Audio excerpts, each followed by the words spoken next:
viewers, once again, welcome to another episode of the Inside View. Um, Today is going to be so exciting, and we are going to educate ourselves. And I'm so humbled, to have this couple. Yes, I know, like most of you saw, just Winnie on the flyer, but I have a wonderful husband, on the line who just couldn't just leave the house, the wife alone to share her story. So they called me this afternoon to say, Nana, I want to be part of the story, just to educate our men on this important and sensitive issue.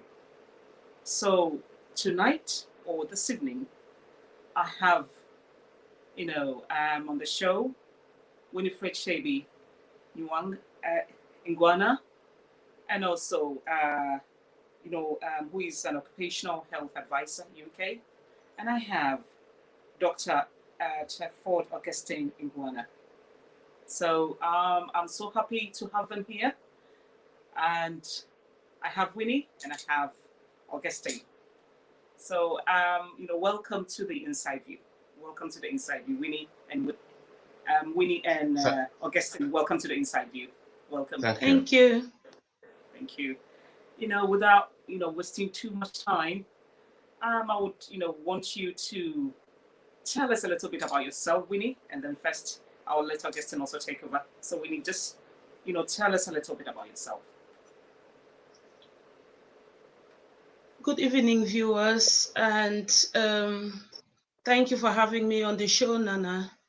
My name is Winifred Chebe Ngwana, and I am currently 57 years old. I'll be 58 in November, and I was born in Cameroon to a family with 6 siblings, and my journey out of the country, Cameroon, started in 1986 when I arrived the UK. So the story that I'm about to tell you tonight is a story that spans from when I was age 27 to when I turned 49. So I'm married to Augustine here, and we've been married. We've been going out for a number of years, but married since October 31st, 2020 in the lockdown. So I think I'll leave it as such. That's the bit I have to tell you about at the moment. Okay. Look, before Augustine actually comes in, I forgot to address him as Dr. Augustine Ngwana, and he's an educationist in the UK. So, my apologies for that, Augustine. So if you can, take over by, telling us just a little bit about yourself. Yeah. Thank you, Nana, and thank everybody in your team for having us on board. Sometimes these questions about talking about self tend to throw me back a little bit, whether I'm talking about which of the selves that I represent. Well, of African descent, as you can see, originally from the southern Cameroons, that is English-speaking part of Cameroon. Yes, been in the UK for a couple of decades. In career terms, I switched the page a little bit. In career terms, I have been an educationist. Educationist means somebody who is interested in education as a job and also as a passion to understand deeper. So when I heard that your program was about educating people, it captured my imagination. So yeah, I've worked in education from primary stage right up to now that I teach in universities, and these men were adults. So educating is more of a passion to me rather than just a job that earns me a living. And that's why I'm very excited to be part of this journey. Thank you so much. Thank you so much. That's Yes. there, not to prolong the introduction that too much. Yeah. Tonight we know, as soon as the flyer went out, a lot of people actually started sending bravery messages, congratulating both of you for coming out to share your journey, and people are so intrigued into your life story. And so because of that, we will not take too much time. We'll just allow you to share how it all started. So before that, I'll say, just briefly share your experiences, and how each an experience, or like throughout your journey, how each experience that you've been through differ. Thanks, Nana. My journey, as I explained before, has spanned from when I was age 27, and it all started when one day on a very busy day, on the streets of London, I think I was crossing the road. If anybody knows where King's Cross was, I was crossing the road from the other side to get onto King's Cross station, and out of a sudden, I felt a sharp pain down my left side. So, and my hip, leg.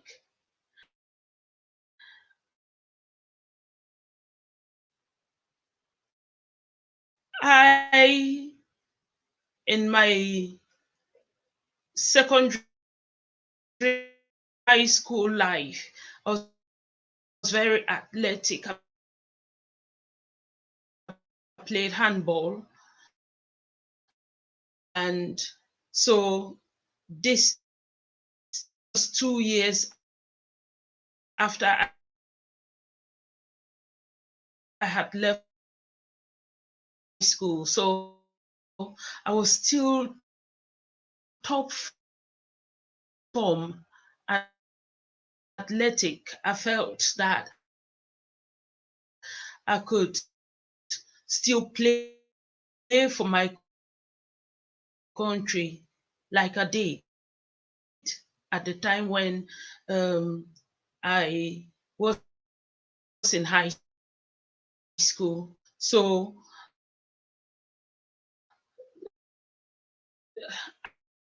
I looked at the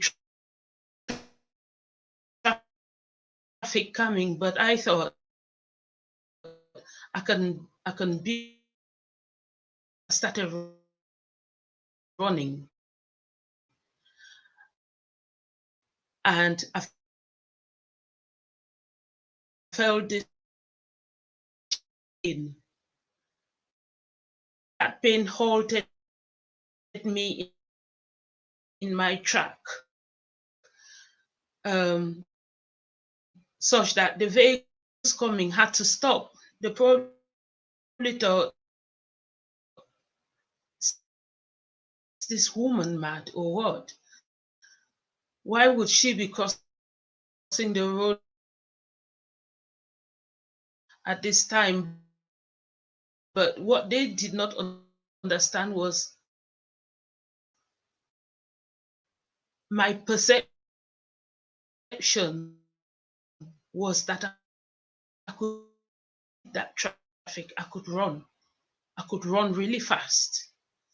So this that, that shut down my left side like this vehicle went across the road and crossed over and then stood there and just held onto a pole for a while until the pain kind of subsided. So this was unusual for me. And I thought, I'm going to consult my doctor when I home. Those days, like today in the United Kingdom, where seeing a doctor is such a big deal, could just walk into your GP practice. When you're so, I went in the day and the doctor took a history of me, what was wrong with me. I then started having severe pains. Right, we carried out investigations, refer me to St. Bartholomew's Hospital down in London to see a gynecologist.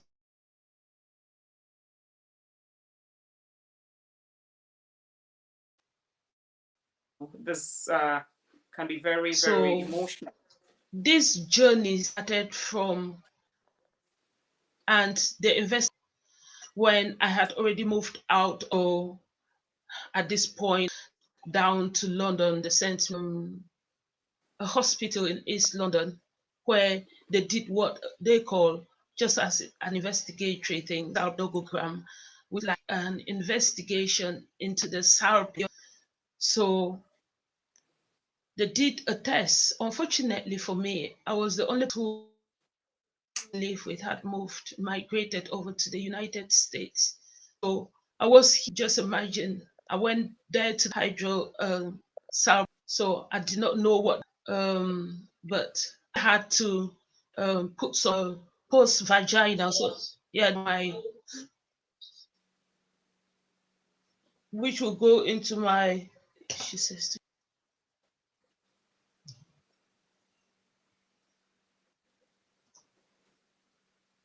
I can hear you clearly. It was just yes. Initially, like it was a bit distorted, but yeah, I can hear you now. It was a bit distorted, initially. Hello, Nana, can you hear me? Yes, I can hear you clearly.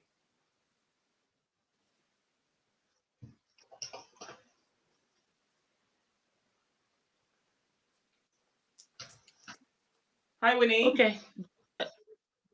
Okay, so test which was reversive. Yes, I mean, can that's I fine. carry on so speaking? you can just bring the volume up a bit. Yeah, that's fine. So I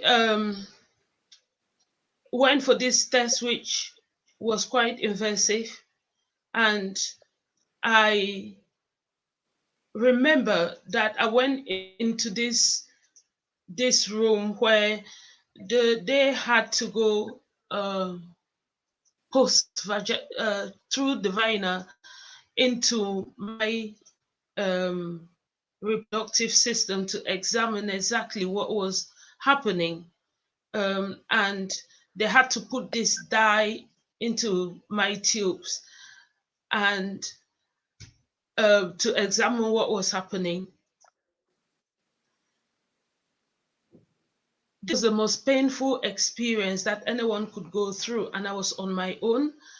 When they finished, they just told me, go and get dressed. So I went into this cubicle and couldn't move. I sat in that cubicle for about 2 hours, couldn't move from it.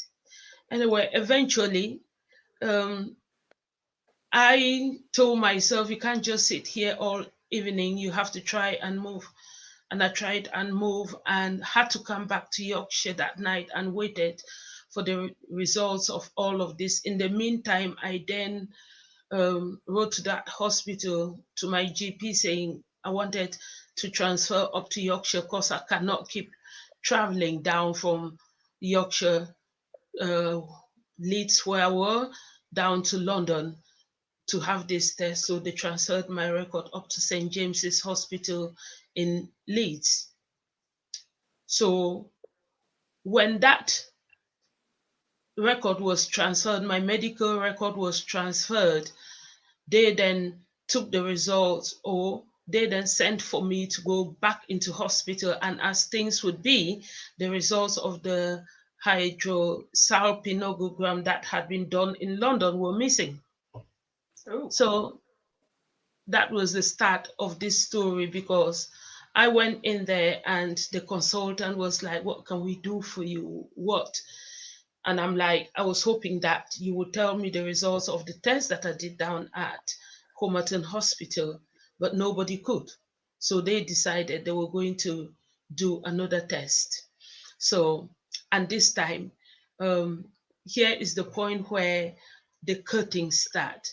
They had to do an operation, and during the operation, they call it a laparoscopy. So it was again an exploratory operation, so as to find out what was going on with me. So they got in, and after the operation, they told me that there was some cyst in my ovaries, and that there was fluid in my fallopian tubes. Mm-hmm. I'm not certain whether it was due to the hydrosalpingogram that had been done, or I don't know. I'm not a doctor, so I would just say that that is what they told me, that I had cysts in my ovaries, and also that I had fluids in my fallopian tubes. Scientifically, they call them salpins. So the term for it is hydrosalpins. So, through it all, Winnie, Yes. through it all, what emotions, at that time, overwhelmed you? Because I could tell that you were, on your own at that time. So, Yes. I mean, if I'm correct, you had not met Augustine yet. No, So at that no, time, no. yes. Augustine has come in my life at a point where I had decided that this has to come to a stop. But you see, the emotions I was going through at that time was, I don't know what they're talking about. Because at the time, I hadn't even completed my nurse training to have a greater understanding of it like I have today. At that particular time, I was just in pain. I was on my own. I was a nursing student, and I was struggling to balance what they're telling me. What does it mean to have fluid in your Fallopian. fallopian tubes, and what does it mean to have cysts in your ovaries? I don't know. I don't know what it means. For me, something was going off in my mind, that I'm just praying that this doesn't damage my chances of having children, because I am the second in my family, first daughter to my mother. And when I was age 5, that was when my mother had my younger sister. And so from the 5th to the 7th member of my family, I've carried them on my back. I have nurtured them. I have seen them fall. I've washed them. I've fed them. I have disciplined them. So I was looking forward to when I turned age 25, I'll start my own family and I'll just have 2 children. I'll have a daughter and a son. This is me talking in my head. That was my aspirations in life. And I only have these 2 children and nurture them and look after them the way I look after my younger siblings when I was growing up. So I was saying to myself, this better not be something that would impede my ability of having children when the time comes. Because now I'm turning 27 and my dreams are already going past. I wanted to have those children between this time, age 25 and 27. So, what emotions was I feeling at this time? I was really fearful that this would happen to me. Secondly, this is being unveiled to me at the point where people are saying, Willie, would you come and marry us? So emotions were running through my mind, and I was saying that I tell these people of what I'm going on, I'm experiencing medically or not.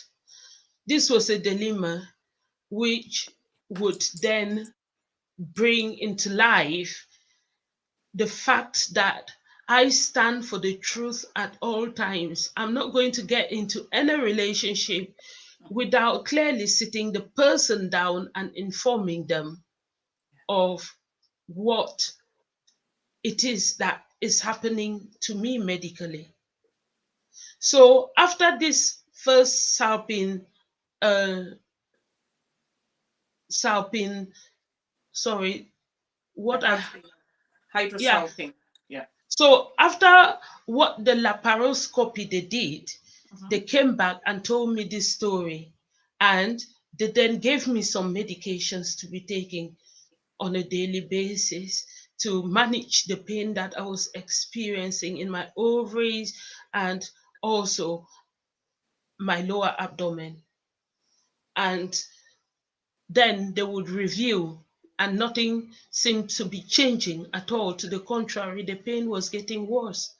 So they decided that they were going to go in and do an exploratory operation. And at this time, when they did that operation, they kind of took out the cyst from my ovaries. They took them out. And then I had to go back after 3 months to see for a review. And when I went, they did an ultrasound, came back and told me that unfortunately, due to that operation, my fallopian tubes had adhered. So the end of the fallopian tubes got some flagellated structures that would wave the eggs into the fallopian tubes, and then it would move down into the ovaries for implantation. So unfortunately for me, the fallopian tubes had adhered to my ovaries, which means that whatever egg was produced could not be waved into the fallopian tubes. And if it did, it just ended at the middle of the fallopian tube. And that was my first experience. So just fast forward this a bit. They then suggested that I would benefit from having IVF treatment. At this time, I wasn't married. So the person who wanted to get married to me was in Cameroon. I took all the information that the hospital had sent me and sent it to my father and my mother. At the time, my father was still alive to take it. My mother's opinion was, no, don't take anything to this guy. He hasn't even come to ask for our daughter's hand in marriage. They're only dating. You cannot go telling him that when he's not even made his intentions known to the family. But my father said, this is my daughter's wish that we go and explain to this man what is happening to her. It's up to him whether he then wants to come and um, carry on with the process or not. My father explained to my mother that it would seem that from this program that my daughter is suggesting, this guy would have to go abroad to meet him there. So when my father went and spoke to him, he said that, oh, he would go abroad, but if he goes and the IVF work, then he's not interested because he wants to have children in his life. He will give him children. My father came back with a heavy heart and wrote me a 7-page letter explaining, and I should have listened to my father, explaining that this person, from the conversation he had with him, is not interested should this process yield no fruit. And then he said to me, you've got brothers and sisters who are, especially your brothers, would have children. When they have children, they would hand over 1 or 2 of those children for you to bring up if it is children you want. My father said that, and I just thought, you can tell me that you've had your own children, right? My brothers would want to bring up their children. Why would they want to go through the process of having their children and hand them over to me when I have been given the opportunity to have my own children? Yeah. So when he said that, and my father told me what he told me, I came back here and I fell into a very big and deep depression, because what they're telling me now is that you cannot have children naturally.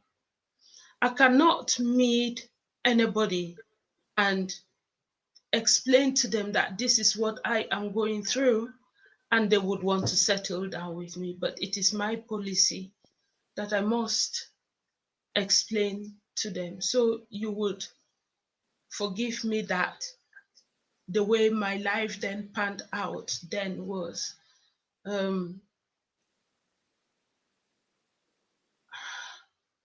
I built up this barrier to stop anyone from coming close to me or even admiring me. I put up a wall. I built walls and fences around me.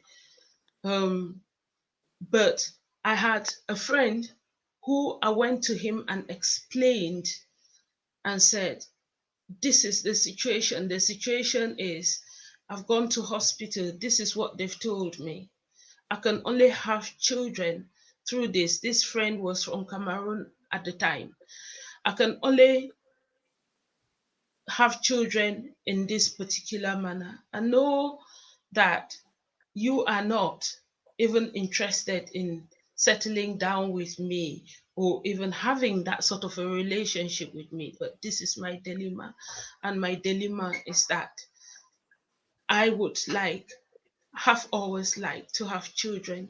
The person who I have left back at home, my father's given me feedback. I was quite transparent with him. And he looked at me in the eye and he said, Winifred, I'm so sorry to hear what you're going through. And you've come to me for help. Is that why you are telling me this? I say, yeah, sure. If you can stand in and donate me some funds, I'll be entirely, forever grateful. And he says, do you know what you are asking me? I don't want to settle down with you. You cannot just come and ask me to become a father like that. The answer is no. So I went home and thought, what were you thinking about?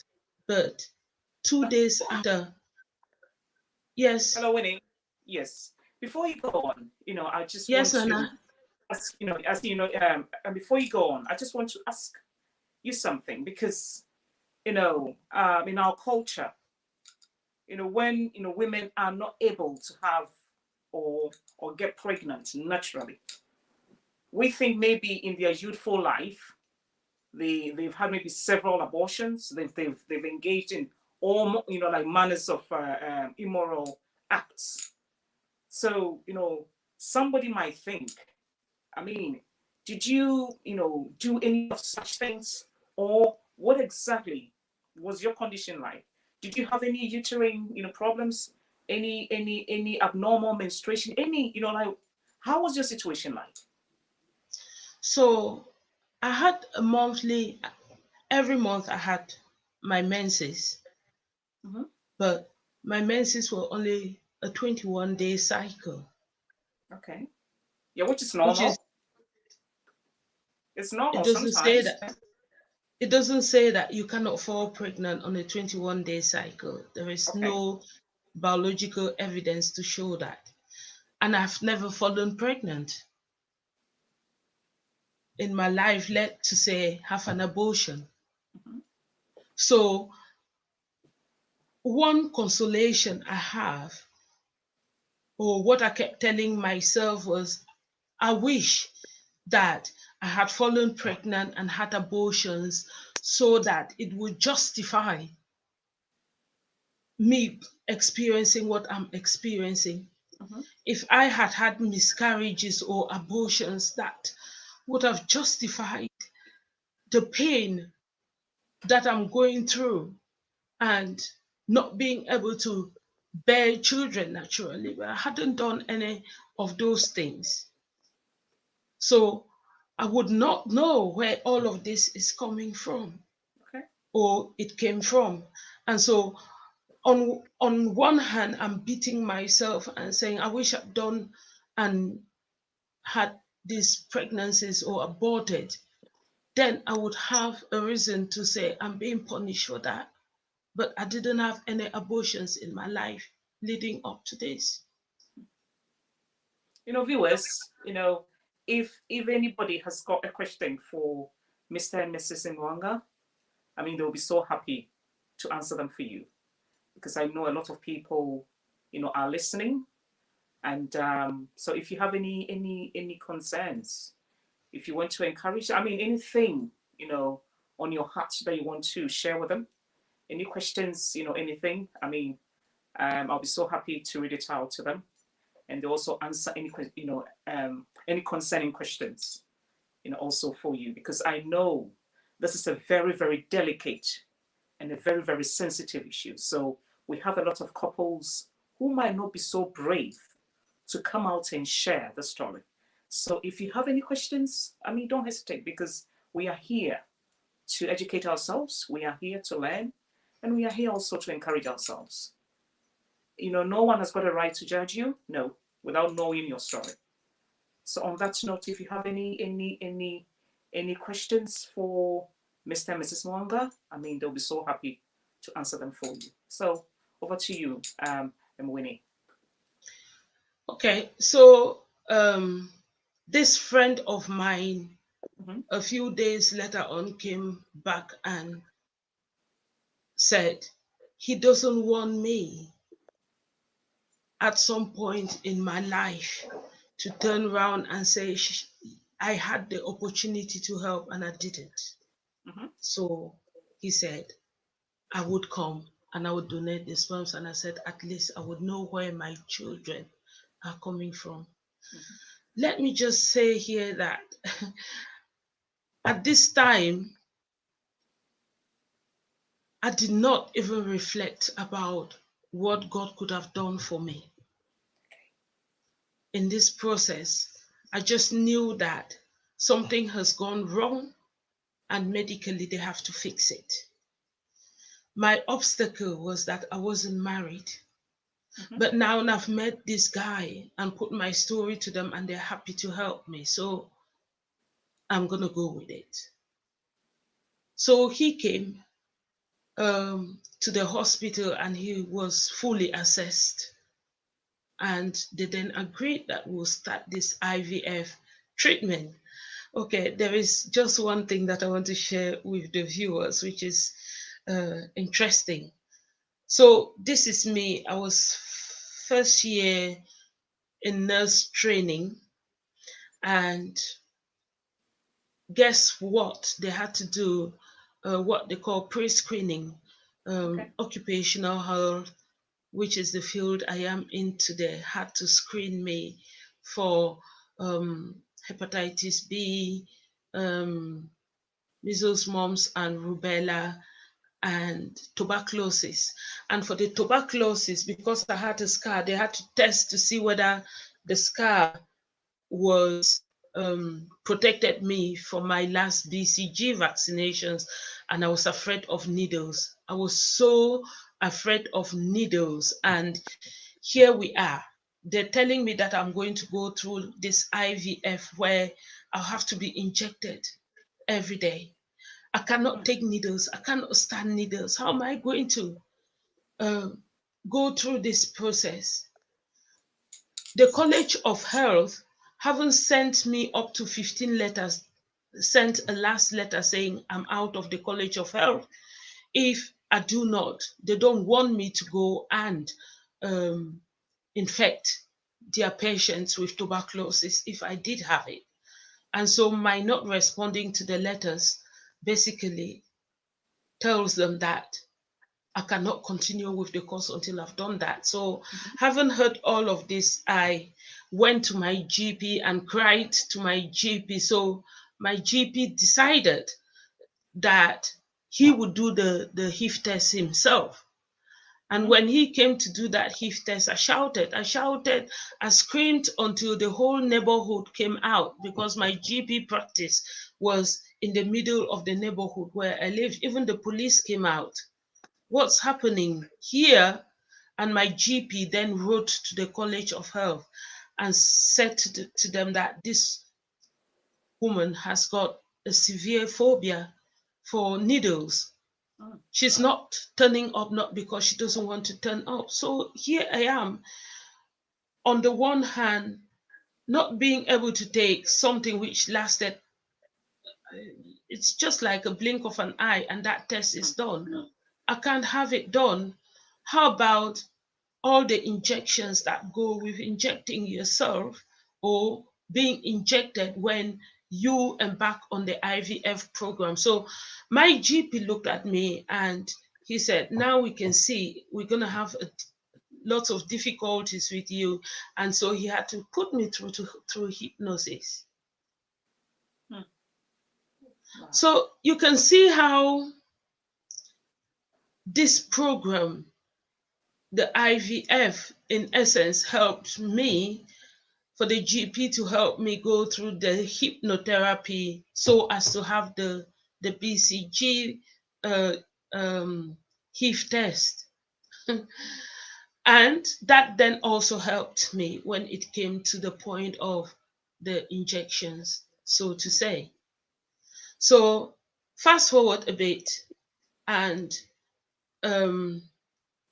I then went off, and my waiting time, the NHS put me on a waiting list for when my turn for the IVF would come on. So let me just reflect on the wait for this IVF on, and also the emotions I was going through. First and foremost, I was asking myself,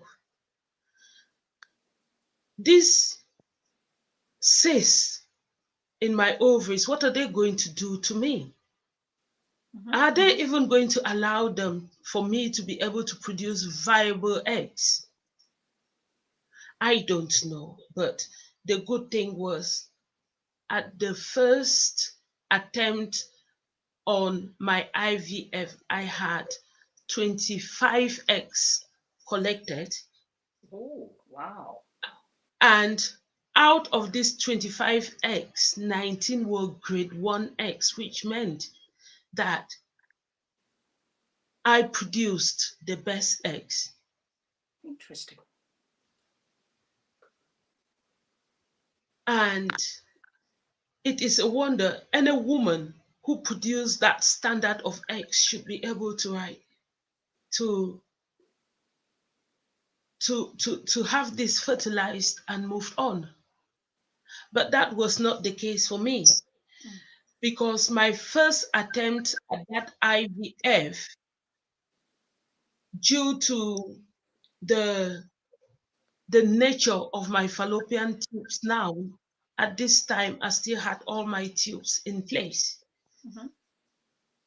When they replaced the eggs embedded in my fallopian tubes. So both eggs, they replaced two eggs, and they both embedded in my left fallopian tubes, hence causing what you call an ectopic pregnancy. That's okay.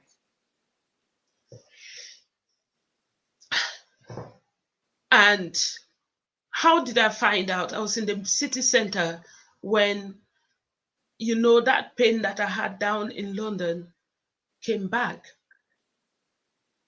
And I felt this sharp pain and I collapsed and I got taken to hospital. And when they did an investigation, they found out that the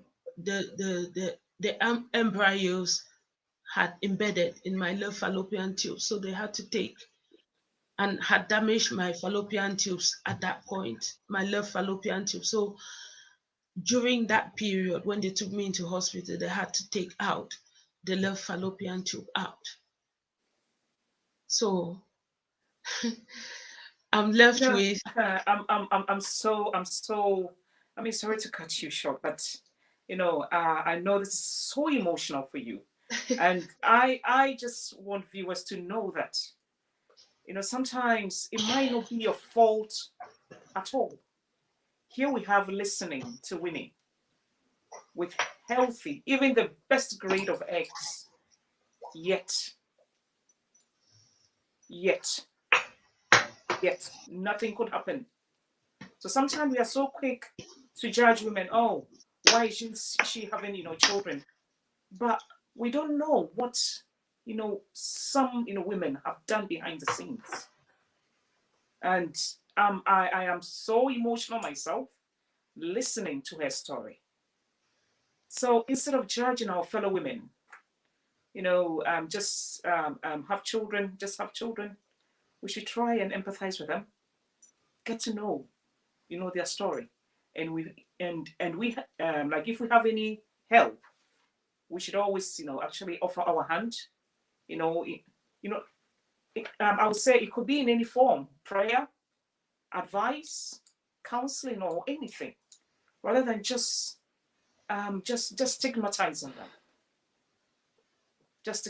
them, so Winnie, just continue. And that's I just actually came in because I wanted you to take a break, for you to slow down a little bit. So just continue with your story, Winnie. So at this point, when that happened, that was my first attempt at the IVF. So my first attempt was, they would count that IVF as successful, but of course, it ended up in ectopic pregnancies. I hadn't just had my tubes removed. There was the loss of the twins in themselves. There was the loss of my fallopian tube, which meant that this is just not in my mind something that I can go out there and be telling people that, oh, I'm sad, and I'm sad because of this. Some people will see you on the road and look at you and tell you to smile. It's not the end of the world. Yeah. They don't know what your problems are, but they look at you and they're talking to you because you've not smiled. Whatever you are going through is not the end of the world. It is the end of my world. Yes, it I've is. lost 2 children or fetuses. I've lost my fallopian tube. I don't know what the world is like for me. I never thought that I'll be going embarking through a process like this without having been married. You're telling me to smile. If I put you in my shoe, I don't know whether you'll be smiling or crying on a day-to-day basis.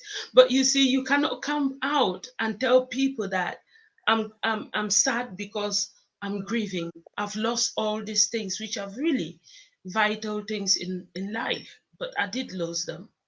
Anyway, so the suggestion that the hospital made after that was that, in view of the fact that you've had this successful pregnancy and it's ended up um, in ectopic pregnancies because of the nature of your tubes, because they're not waving the eggs right down so that the wave can wave the eggs down to the uterus or the womb.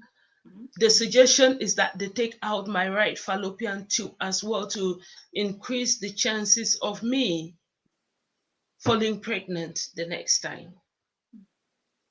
So I had another operation and they took out my right fallopian tube now. Oh my goodness.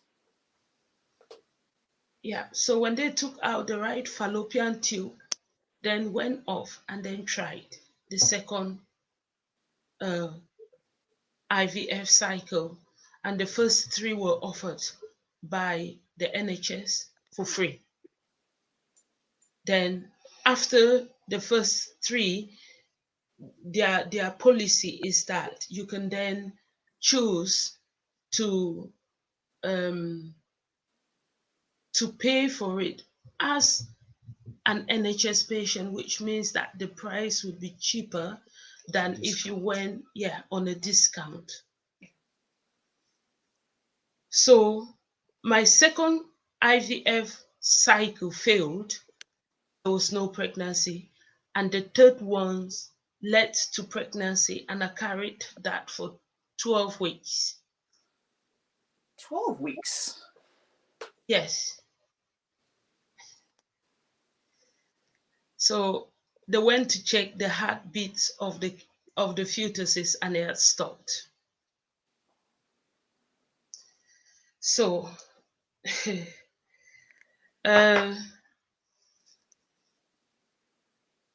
how did I feel? They asked me to go home, and they gave me an appointment to come back where they're going to do a D and C, which is dilatation and curettation, which means they're going to go in and scrape out the fetuses and take them out. So I went home, and this was on a Friday. Saturday, Sunday, I was supposed to come back to hospital on Monday. And a lot of things went through my mind when I went home that day. I had, or I still have her as a sister. She's called my sister. She's a white Yorkshire lass who has been with me through this journey as well. She came to the hospital that day with me, and I met her because we lived in a block of flats, and I lived at number 42 and she lived at number 50.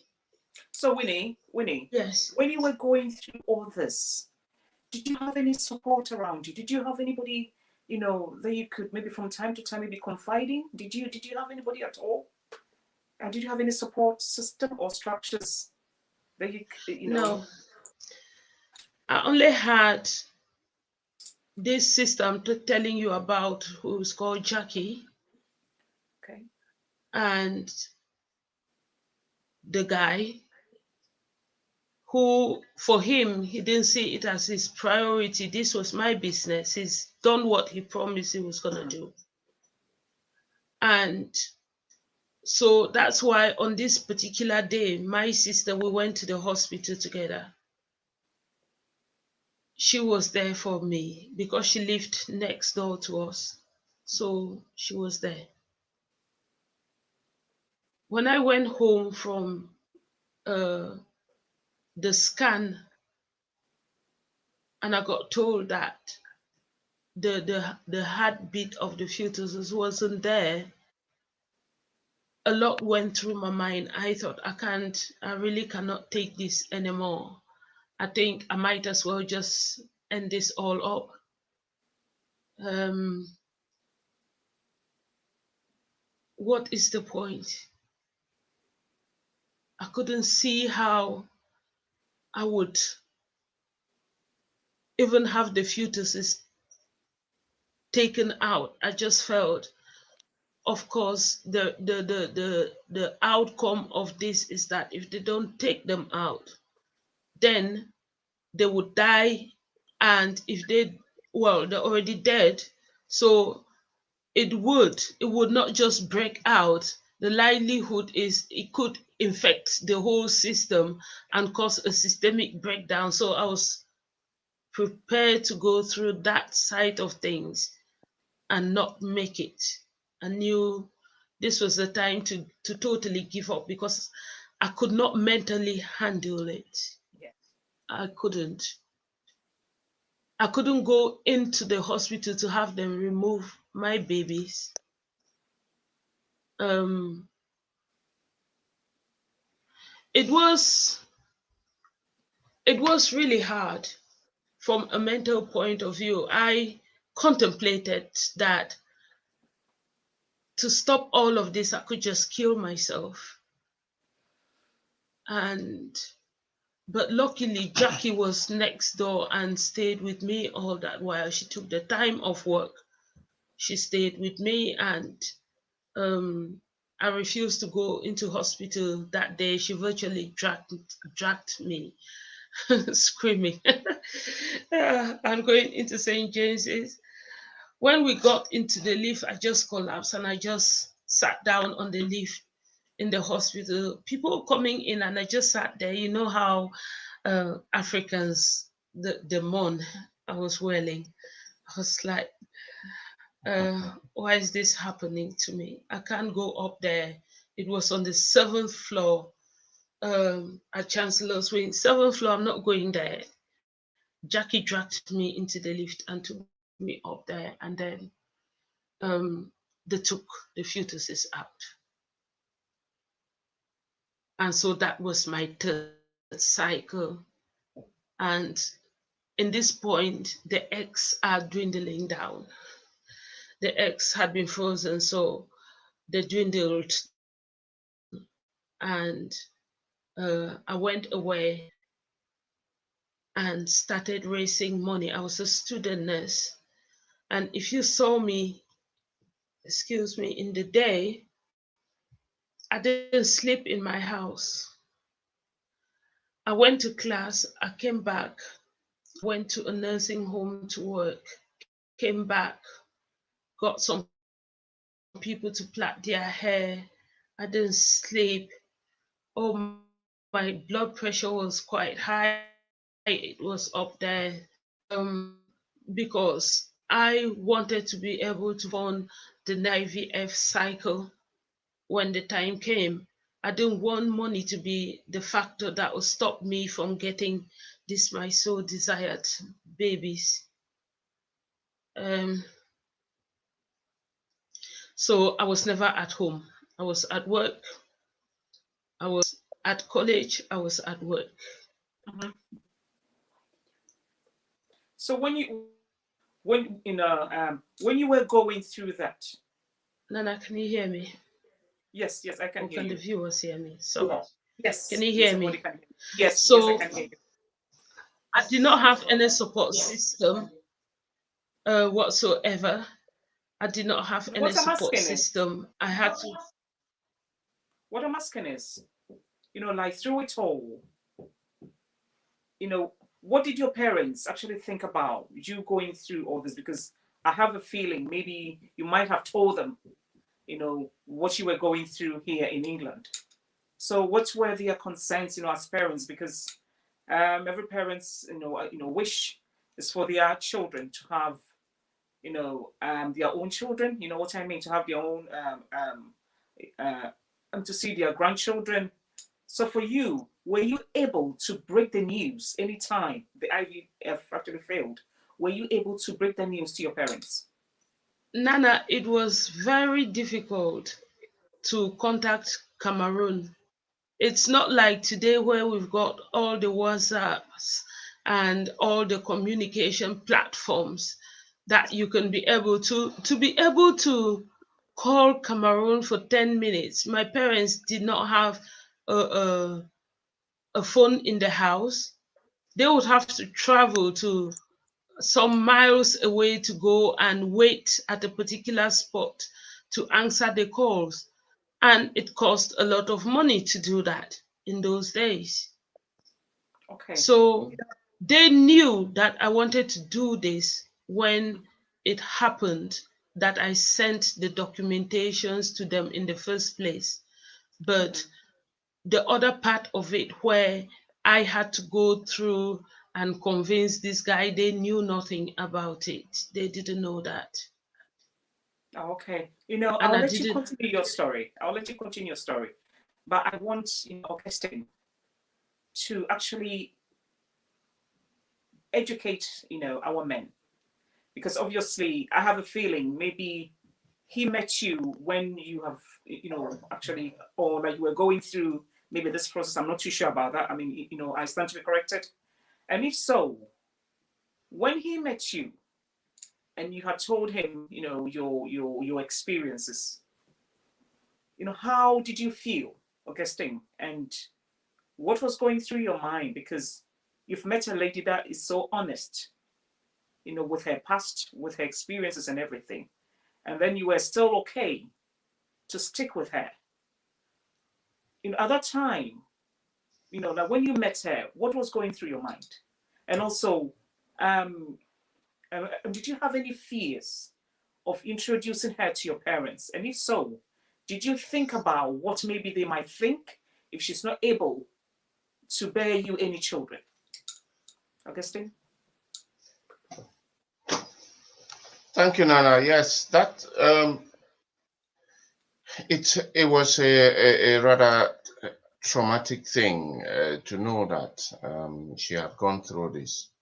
When we first met, as any other man, I will first of all speak for myself and then for a lot of men too, that you meet a woman, first of all, as a physical being. When I met her, she was this beautiful young lady. Reading from looks, elegant, everything. I said, wow, yes. Well spoken. In terms of personality, great. And then when we got into talking about intimate things, for instance, a family, she said, hang on a minute. There are things that you need to know. Mm-hmm. Then I had my shock, which is that if you are thinking about childbearing and the rest of it, I wouldn't say that I'm God. I'm not going to say that, but we will be facing an incredible amount of challenges for that to happen. And then she tells me about these stories that she's been through. Mm-hmm. First of all, you would not want to take it just like that and run with it because it's a pretty elegant and good friend and that sort of stuff. You have a tendency to be saying, oh, whoa, is this what I'm into? Is this where I found myself? Usually the pressure is not necessarily only from your initial feeling. You will have to think, oh, what will my parents think of? What will my family say? What are even right up to the point of thinking of what your peers might think. It goes that far. I'm saying this from a man's perspective. However, it was very fortunate that we didn't quite meet as teenagers. Okay. If we did, the outcome would have been a bit different. Different. Okay. We didn't quite meet as teenagers. So she had been through all this trauma. Uh, I had a share of it from when she told me the story. I had reflected on it from my own point of view. That is from an introspective point of view. What is it? Does it look like for me? But obviously, by this time, I was relatively educated and knew what I want in life Good. much more than she did when she was going through that situation. Hmm. Then I reached some preliminary conclusions, which is that, well, whatever it's going to be for the rest of the journey, let's try it together and see whether it is psychological, it is medical, or it is in cultural terms. I would like, for a start, for us to be in it together. And that was my initial chapter of the journey. Okay. So, fast forwarding, I think it got to a point where she was leading in the initial thoughts of what this project is and where is this project taking us.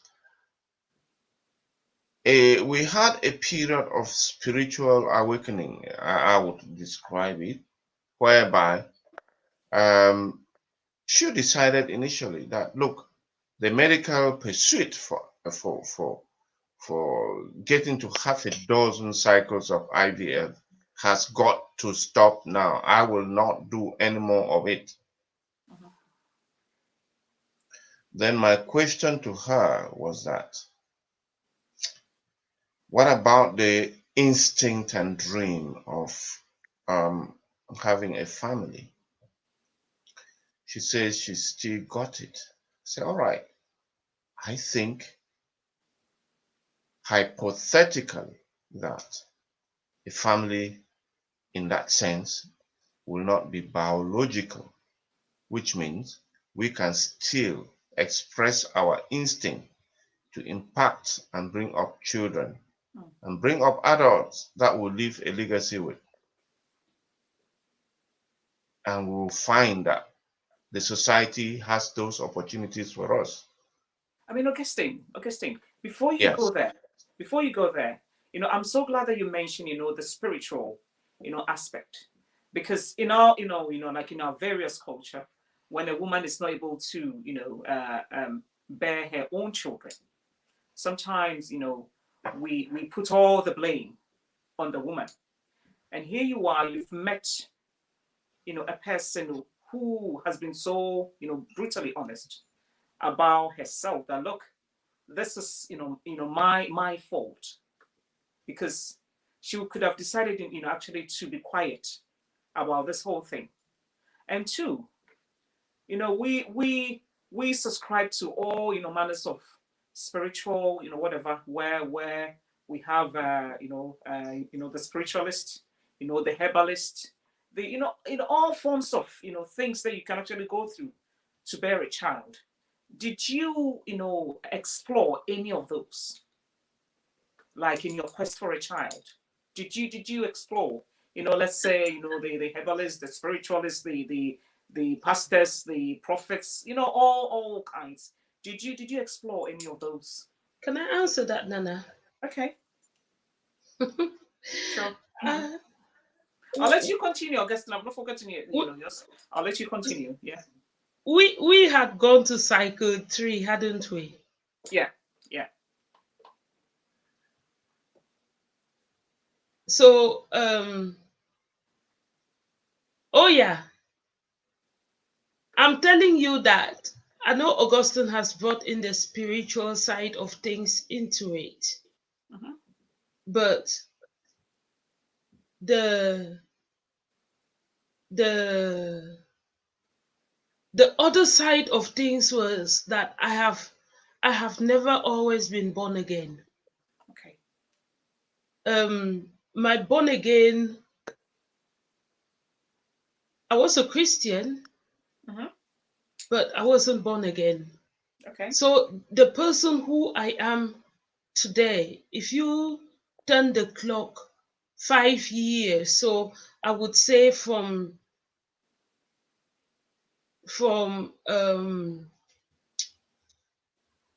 20 13? 2013, I have not always been this person. I was a good person, but I did not put God at the center of this journey that I started with. God wasn't. So different people came and told me, oh, you see, that person there, he helped that woman there have children. I would board on the next flight to Africa to see that person, go through different spiritual rituals, come back, nothing happens. Oh yeah, I did all of that. So it is not for trying that I am here. If I tell you the various things that which I would unearth them in this conversation. I had thought about writing this into a book, but Nana, you beat me to it by asking me to talk about it, because I did. I went everywhere. They would give you something. I don't know if it's feces that they mix and give you to eat. You get pregnant by doing that. And different pots, where you then bury your soul into talking from a Christian point of view today. That's how it felt. I went to those people and those places, and to the young ladies who are going through what I might have gone through in those days, and feel that those places can give you a child. It is very naive, because when you go there, don't be surprised about if you were successful when you get some children who start behaving in an abnormal way. You go and get something from the devil, because they don't give children. Yeah, it's true. Only God in heaven gives children. This is what I would like our viewers to know, that from a scientific point of view, we know that the research has been done and scientifically can prove that. But me, who had my fallopian tubes had been taken out, if it isn't God who has all spare parts in heaven, I speak from a spiritual point of view now, who can replace all those bits that have been taken out that join up to give children? I'm asking myself the question, how was it possible that some baba, the way we call it in Africa, would be able to put those things in place? So you are going there, and from a faith point of view, from a conscious point of view, you know that it's not going to work. Yes, I did. I went to those places, and for me to reach this point, I had to go back to my God and say to him, Father, you know I've done those things. Please forgive me. That was purely ignorant of me, but I did. I went into debt. I fell out with my family for trying to borrow money from them, because the process did not stop. So if I wasn't in the hospital trying to get an IVF cycle, I was out there seeking to get all these traditional things that would help me get pregnant. But the question is whether did those traditional things help to destroy me even more? I don't know, and I cannot say that they did or they didn't. Okay. So, Augustine, I'll just give you, maybe 1 or 2 minutes for you to conclude, your bit. Then, Winnie will continue from her third IVF because we have a lot of people wanting to know more about, her IVF, journey. So, from a husband's perspective, who's met a young, charming, beautiful, articulate lady, opinionated, woman, and how was it like for you? Just continue from where you left off. Yeah. Obviously, you did ask whether I explored Yeah. the spirituality of things. Well, obviously, before even getting to that point, it was initially how it was like was that it was a shock. And it is a shock that brings so many different thoughts in your mind. Should I just quickly pull out? Yeah. Should I first of all look for an excuse to pull out? Trust me, those thoughts go through your mind. Yeah. And that's where I would really lay a highlight. The thoughts of not pulling out quite simply because of the facts of the situation, pulling out through an excuse Okay. is something that crossed my mind.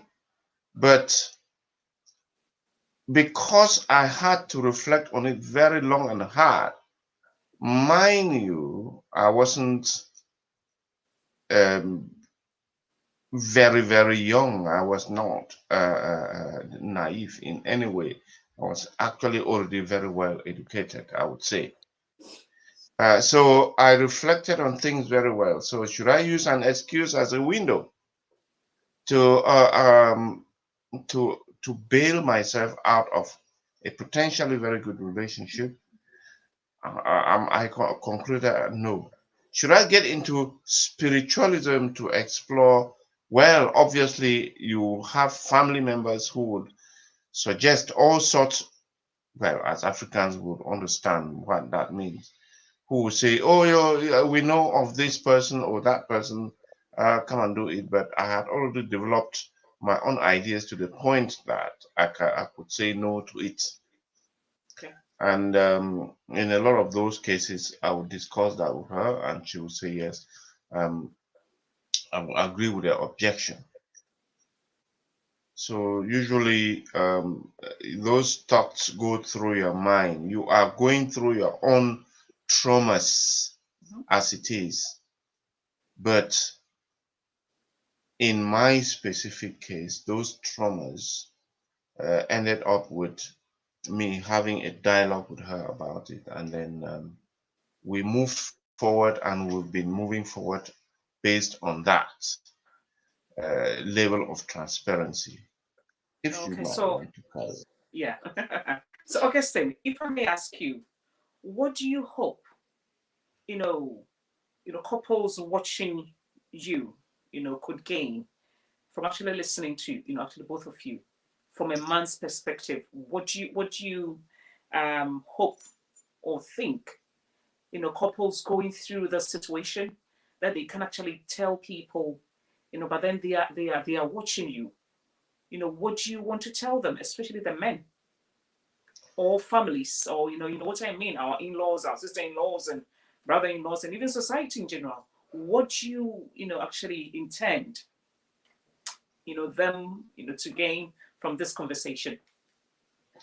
Thank you so much, Nana. That is actually, in my view, the crunch of the whole discussion. In that, um, what can men glean from? What can they take home from my own experience, of my Yes. perspective? Or it's like I a would flash. be very naive to say that I've not gone through the traumas that most men will go through, which is disappointing,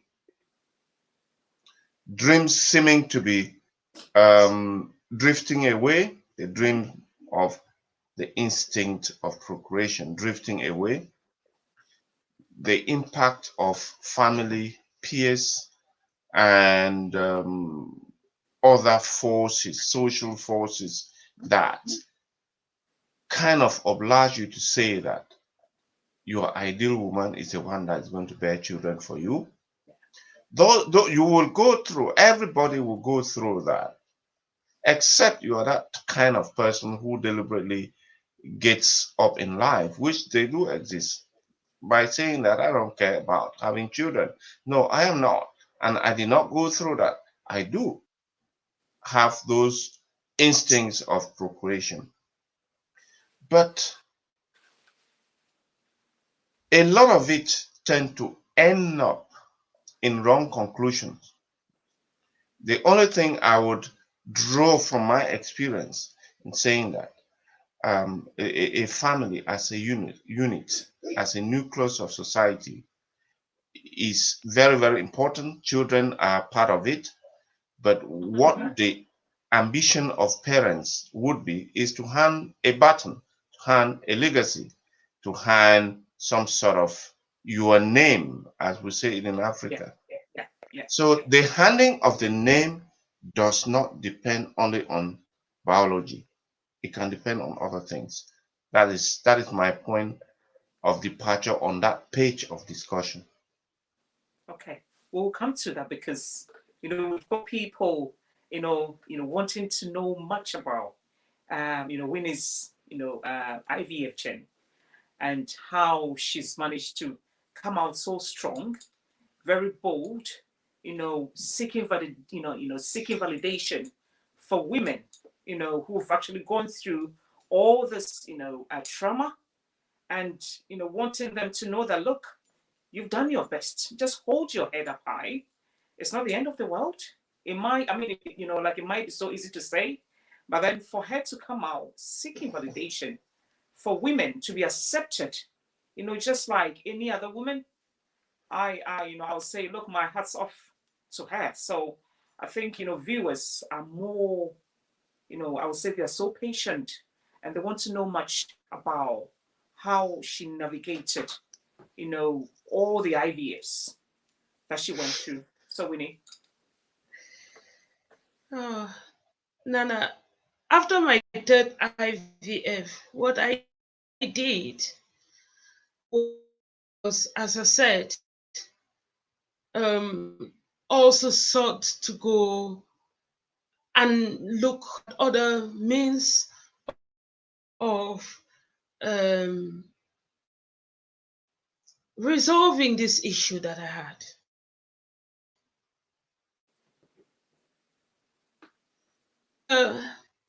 A particular childhood friend of mine came into my life after I'd completed the third IVF cycle and I wanted to go in for the fourth one.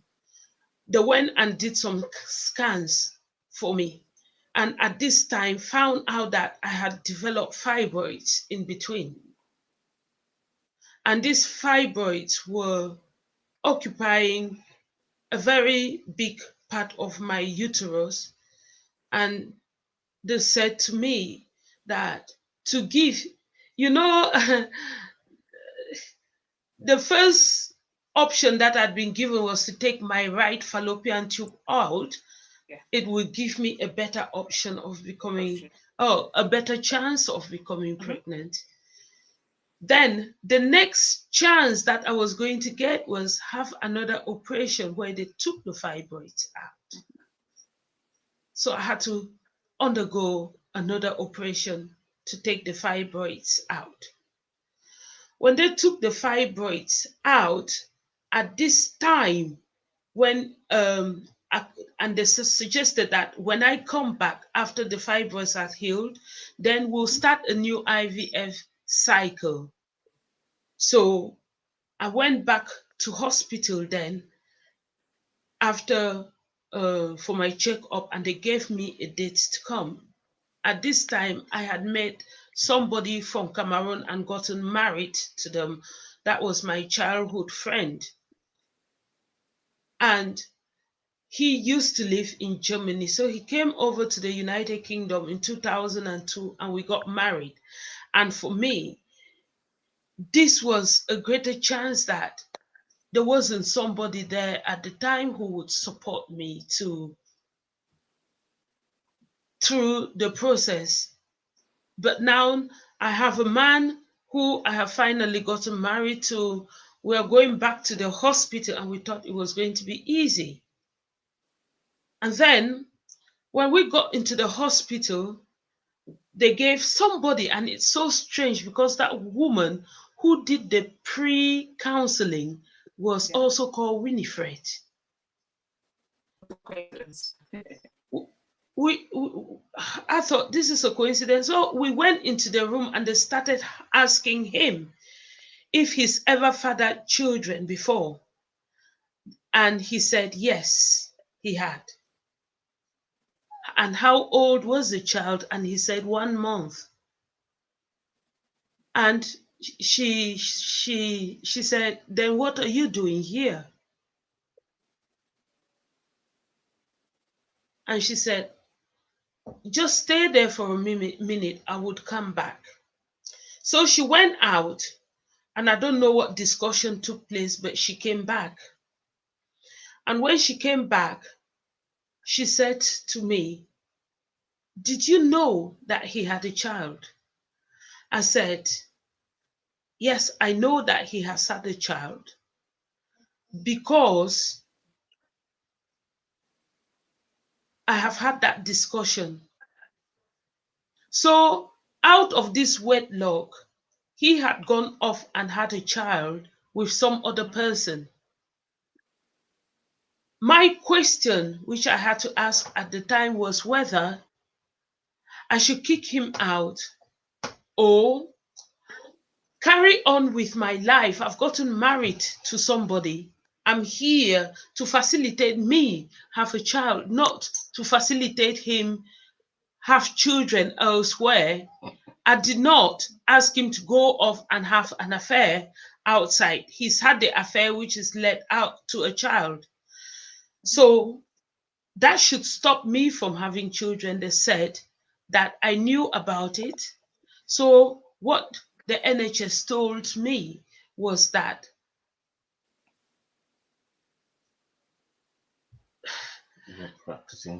we were practicing polygamy, which is not something that the United Kingdom stands for. I'm like, excuse me? So this guy going out to cheat has become me condoning polygamy. What do you want me to do? I should stop. He is my husband. I should stop, or I should kick him out and end up without children. That is my goal. I've brought him here because before him, I had already been facilitated by the NHS to have so many cycles of IVF. So you are telling me that they told me I need counseling and they kicked me out of the NHS. So me being kicked out of the NHS was like,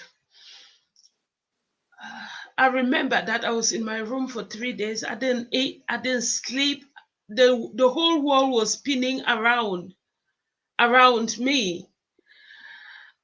What have I done wrong? Is it my fault that he's gone off to have this affair out there? It's not my fault. But yet now I am bearing the crunch of it. So they sent me to go for counseling. And the counseling list was as long. And this is like some of the time-killing factors in between me having one cycle to the other that led me to think that this might not work. They've kicked me out. So go and seek other ways of resolving this problem, traditionally or spiritually. However I looked at it, it was me doing something rather than just sit down there and crying and wallowing in my sorrow than doing something about it. So they kicked me out of the NHS and I decided that I would go private in Leeds. But guess what? the people who run all the private clinics, IVF clinics in Leeds, are the very same people who run the IVF clinics in the NHS. So I book an appointment and turn, oh, it's you who's practicing polygamy, right? Oh.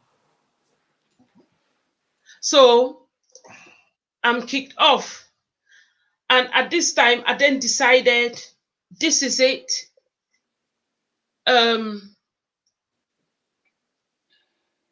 Him, get out of my life. I don't need you. You've got a family, get out. And me, just make sure that no man comes close to you again, ever.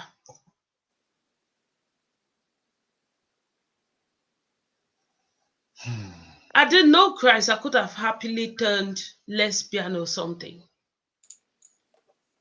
I shut my doors. No man looked at me in the face. Or I made sure I didn't look at any man in their face, regardless of how handsome they were. They didn't attract me. Oh. Then we went to this Cameroon community thing. And during this period now, I moved away from Leeds, where this cycle of doctors were. I moved away from there, and I wanted to understand what it was that was causing these problems for me. I went back to them and said, if you will not tell me or facilitate my next IVF cycles, would you at least tell me why the other cycles did not hold? And they would not even carry out any investigations. So to my viewers, it is okay if you have a very plain heart without all these other factors jumping into them. So it might be different to couples who are married and find out that this is the burden that they have to endow. I would say to you, the couples, that some people, if you've gone through IVF treatment, I've got a family member who actually went through IVF, and she succeeded, and her first children were twin girls. But this is not here in the United Kingdom. Then her next baby came naturally. I don't understand the science behind it, but she fell pregnant thereafter naturally. So to some of you couples out there who have experienced difficulties and they're telling you that IVF is the only solution to it, IVF is not a guarantee, but the trauma and heartache that you go through it. Oh, I'm telling you now that I had to try and learn how to self-inject all this. For me, the injections had to go through my buttocks, right? Mm-hmm. And not being able to see my buttocks, I injected anywhere. Then I found out that the whole of my right side, which is the side that I kept injecting on it, got infected. Ooh. And the pause, I had to have that. I used to go to work in the morning and have the charge nurse on my ward dress it. Otherwise, it just leaked and leaked pores out. Oh my God. And it would leak. So they'll have to do that and put that bandages over it or gauzes over it to stop the pores from coming through so that I can carry on working. So Winnie, So it is a very difficult process yeah, if you are on your own. Maybe if I had a husband when I was doing that, he might have injected, he might have been taught how to inject. So two heads in all of this child production um, process is very important. I would not encourage anyone hmm, to take the decision that I took to go by yourself, because there are things that somebody else needs to do for you, such yeah, as do the injection, such as when you wake up and you are feeling really low or in pain, that they are there to even support you, such as when you cannot even get up and dress your own bottles, they could dress it for you, such yeah, that when you are tired and cannot get up, all of these things, I went through them, but I went through them on my own, you know, trying to make sure that I achieved what maybe the Lord my God had said that was not the purpose of me putting you on earth. hmm. So Winnie, just to fast forward your story a little bit. We've got viewers wanting to know. I mean, so far, how many IVFs have you done? And looking at how you juggled schooling and also working, how were you able to raise that amount of money? And if so, how much have you spent so far in like in your quest for a child? You know, we just The want to last find. IVF cycle that I did was in 2009 when I was 49. Okay. So at that time, how many IVFs have you actually done? 14. 14 IVFs. Yeah. Viewers, this is no joke. Winnie said, you know, this is mind blowing. I don't know how your body could carry you through all these while. To talk about in 2009 having 14 IVFs. This is. I don't know. I knew, but this one is so revealing. I'm telling you, 14 IVFs. And um just so that the viewers know,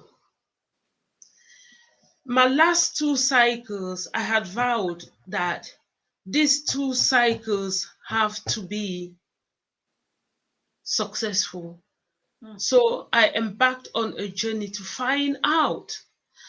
The newspapers here in the United Kingdom reported a certain child who was born, I think it was here in Nottinghamshire, by the name of Oliver. Oliver was born after the mother had also gone through so many 12 or so IVF cycles. And the doctor who treated this woman was in Nottingham. So at this time, I had gone down to Norfield to London to it is called it's where the top private doctors in this country are, where Ormond Street Hospital is. The clinics are not far from there. Mhm. That is where the top doctors are. So at this time, when I was going, haven't done all the IVFs, when I was going there in 2008, Mhm. 2008, I did an IVF cycle. And at this time, I was beginning to think that there were some forces, right, Mhm.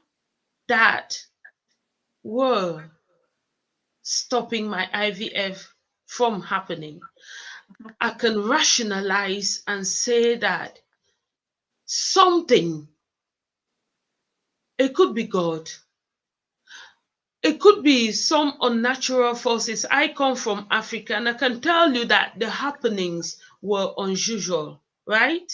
Yeah. So Yeah. let me come out and give you an example of this happening so that my viewers can understand my mindset. I had totally haven't tried, and the NHS have blocked me from coming for any other form of treatment. They blacklisted me, so to say. And I came out and built this barrier. I said, I'm not saying, oh, talking to any man ever after. So I went to a certain wedding down in London and met this guy who was younger than me.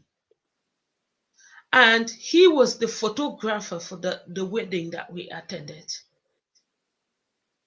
And throughout that wedding, if you look at his photo shot, the video, you would see he wasn't really following the the couple that was getting married. He was following me.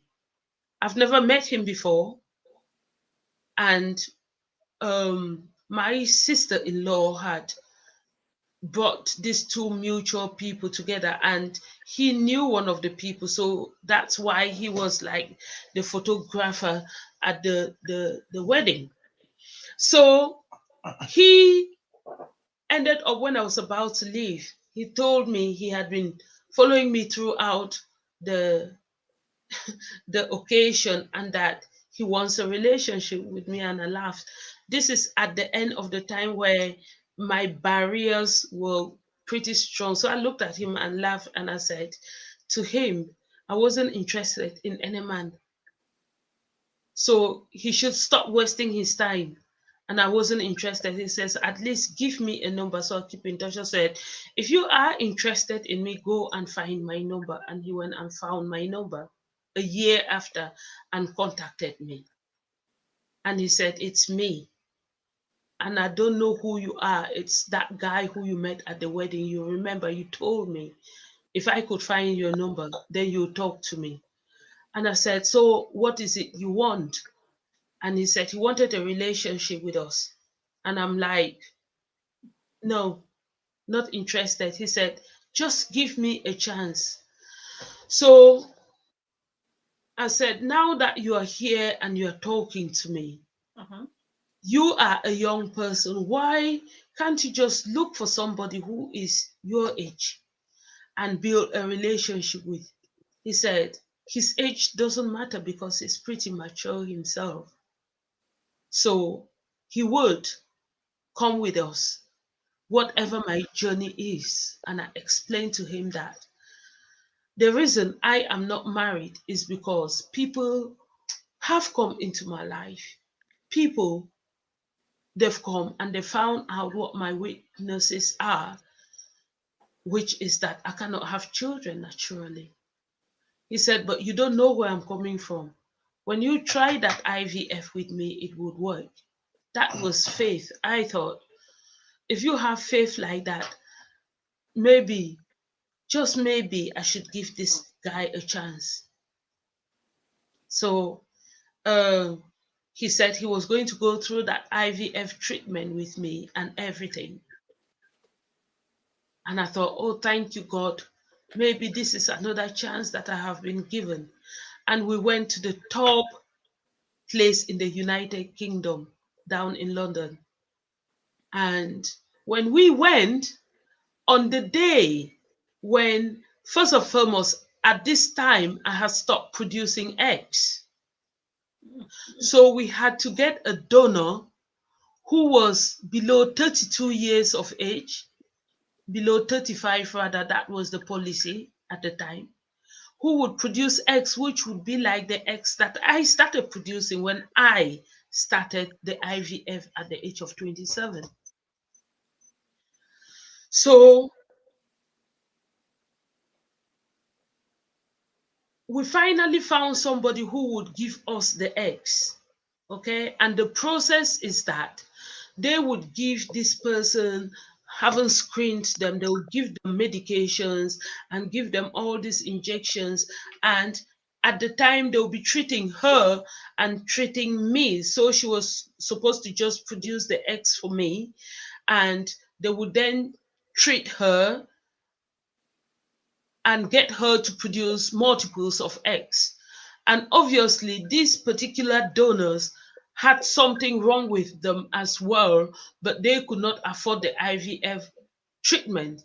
So I was paying for them to have the treatment so that at a certain point of treatment, both of us would then be at the level ready for implantation. So when they're extracting the eggs from her, then fertilization will be taking place on that same day.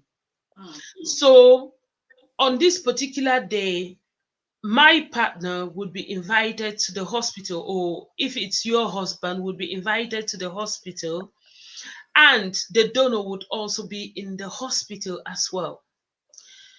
In the United Kingdom, the delay for us was that there are not very many people who are donating who are Black like I am. Okay. There are not many people. So the option was to go for a white kid, and a white kid would ask me, who is my dad, when you are with this person who's meant to be my dad? How do you explain that to a child? So I actually stuck on to wanting to have a donor, an egg donor who was a Black person. And this is because I had stopped producing viable eggs because of my age. Because of your age. So in your journey, was there a time that you became pregnant with your tummy showing, everybody seeing that, oh, okay, Winnie is pregnant, and then No, from nowhere no, the pregnancy will be just miscarried? Like, did you have no, any because you see, the furthest I had gone was 12 weeks. 12 weeks? Okay. And at 12 weeks, it doesn't show, does it? Mm-hmm. Pregnancies. It doesn't Yeah, that's show. So people might just see you feeling sad and they wouldn't understand what's happening. that. So during a very long period in my life, I Mm. was really sad. I was constantly sad, and people just thought I had an attitude which wasn't nice. Okay, so for both of you, if I can ask, with the input of Augustine, when like when you met Winnie, at what point did both of you realize that the whole process of becoming a parent, was becoming a waste of money and a waste of time, in trying to repeat, the same cycle? Because I have a feeling maybe you might have tried, maybe with Winnie. No, So no, all this happened before you met. yes. No. Okay. Okay. So for Let you. me let, let me Mm-hmm, tell you something though, Nana. mm-hmm, When I met Augustine, mm-hmm. I had gotten into a role, a job, and they asked me what it was, and this is what, in essence, healed me. They asked me, as an occupational health advisor looking after over 5,000 employees, how would I like to promote the health and well-being of the employees? What developmental, what aspect of development would I like for them to pay for, Mm-hmm. which would add value to the workplace that I was managing as an occupational health advisor? So I told them that I would like to go through a CBT training. It stands for cognitive behavioral therapy. Okay. And This was in 2012. Yeah, Mhm. that was true. Yeah. And do you know that my healing only came because I went through that CBT and Mhm. actually became my own counselor? Okay. And this was the point where I told myself, enough is enough. I counsel myself. Mhm. I went through therapy for me. Mhm. So I was able to, in the course of that program, develop skills which I applied to me to Mhm. help me to become this stronger person that you all are seeing out here today. It it is. So that was in 2012. Mhm.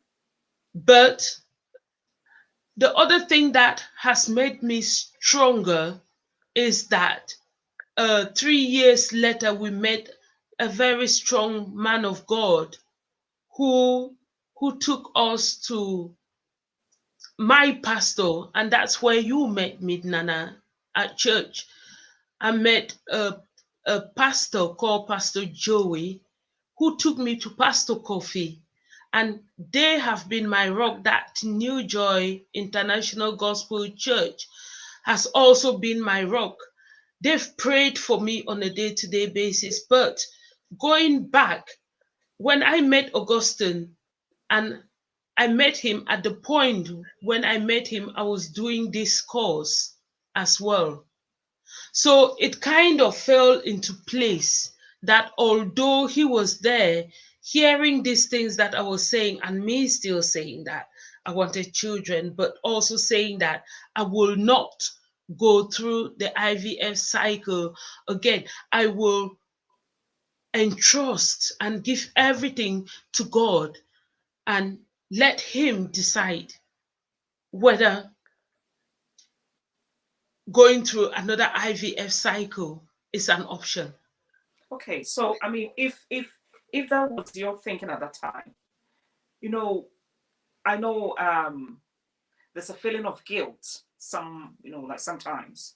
So after your 10th IVF, 11th, 12th, 13th, 14th. I know, you've had more than 14. So if I'm correct, it's 15, isn't it? And you've spent a lot of money. Viewers, Winnie has spent over 300. 350,000 pounds in searching for a child. Over 300,000 for all these treatments. Has there been a time that you've ever felt that I think, Winnie, I've been a bit selfish here. I mean, why in trying to, spend all this money? Maybe I could have um adopted someone's child, or I could have um maybe given a better life to somebody. Have you ever come to that point? Have you ever felt that way? Because in our culture, when you're not able to have your own child or children, the best advice they'll give you is to, oh, okay, you can look after your nieces, your nephews, or your great uncles' children. You know what I mean? We don't extend our parental love outside our families. We tend to feel or think it should be, oh, okay, my sister's child or my brother's child. We don't see beyond, our families. So adoption or fostering is not even in our, like it's not even in our vocabulary. You No, understand that's what I mean? nice. No, it's not. Yes. It's like we don't even entertain that thoughts at all. So for you, I mean, how did you feel? Because spending over 300,000, that could have, bought you a big mansion, could have, done, like a whole lot of good. You know what I mean? I Yes. mean, how do you feel having spent this amount of money? Have you, come to a place that you feel, I feel a bit guilty. Maybe I could, I could have saved that money. I could have maybe invested that money. But I understand your point, because your passion is to have your own child, is to love your own child. So have you ever been in that place where you feel maybe I've not been fair to myself, or that place of guilt? Augustine, when you met her, and then she told you how much she spent so far, how did you feel? I'll let you answer before Winnie actually talks about the guilt part. So as a man, having met a young, hardworking, woman talking to you about, all her lifetime investment going into IVF, how did you feel? Well, just two words that I could attribute that to, that I had attributed that to. It is just that natural instinct that went really, really far. Mhm. And also the dream, Yeah. which all I could do, because I was overwhelmed, was to put a positive spin on it, which is that, well, it's quite an admirable thing to see that Okay. you have spent this much only in order to impact on somebody's life, because a child you give birth is still another person. Yeah. So if you do this for somebody you don't know yet, then it's still possible to do that to somebody you know. So Yeah. hindsight, well, maybe you could have stopped at some point, but now that we still have life, we still have a future, maybe it is good time to look elsewhere and spend that positive energy, that generous energy, on people we actually can see, rather than Yeah. people you expect to Mm. give birth to. Okay. So Winnie, let's talk about that guilt, emotional feeling. Did you get to that place where you felt a bit selfish because that amount of money could have have you Yes. sat down and Um, do you know, um, Nana and my viewers, I feel so guilty that now that I have come to have children in my life, those that truly pick up the phone and call me and say, Mom, the house that they live in, truly speaking, 300 and something thousand in 1991. If you had put that in a house, it would be a mansion in the United Kingdom, right? yeah. And yet, now that I have had the children, ironically, their bedrooms, there's nothing special about it, right? There is nothing special. I feel guilty on a day-to-day basis that if I was sponsoring children in Africa, I would have sponsored loads of children. Hmm. Part of that guilt led us to start. For me, I never told my husband that's part of what was the problem. I needed to invest on some children that I started a school. And again, back in Africa, and threw so much money into that school.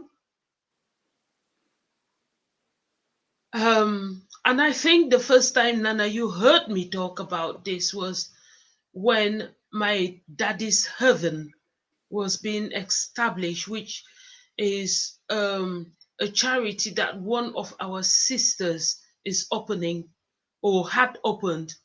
And her aim was to look after um, orphans in South Africa. And I gave my vow and said,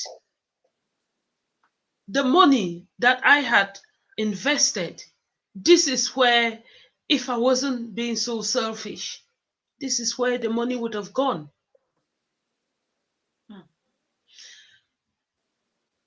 But even now, as we speak, I try and reach out to some children. Like at the moment, we've got a child in Cameroon who's got cancer, and he's going through chemotherapy and various operations. And it just touches my heart that I am able to say, let me pay for this operation that he's going through. So both of you, when you came together, as a couple, what are some of the most painful things that people have said to you, and what has been your reaction? I would want to know, I would want Augustine to talk about it, because it's very painful. You've described it with that word. Unfortunately, the people don't come from very far away. mm-hmm.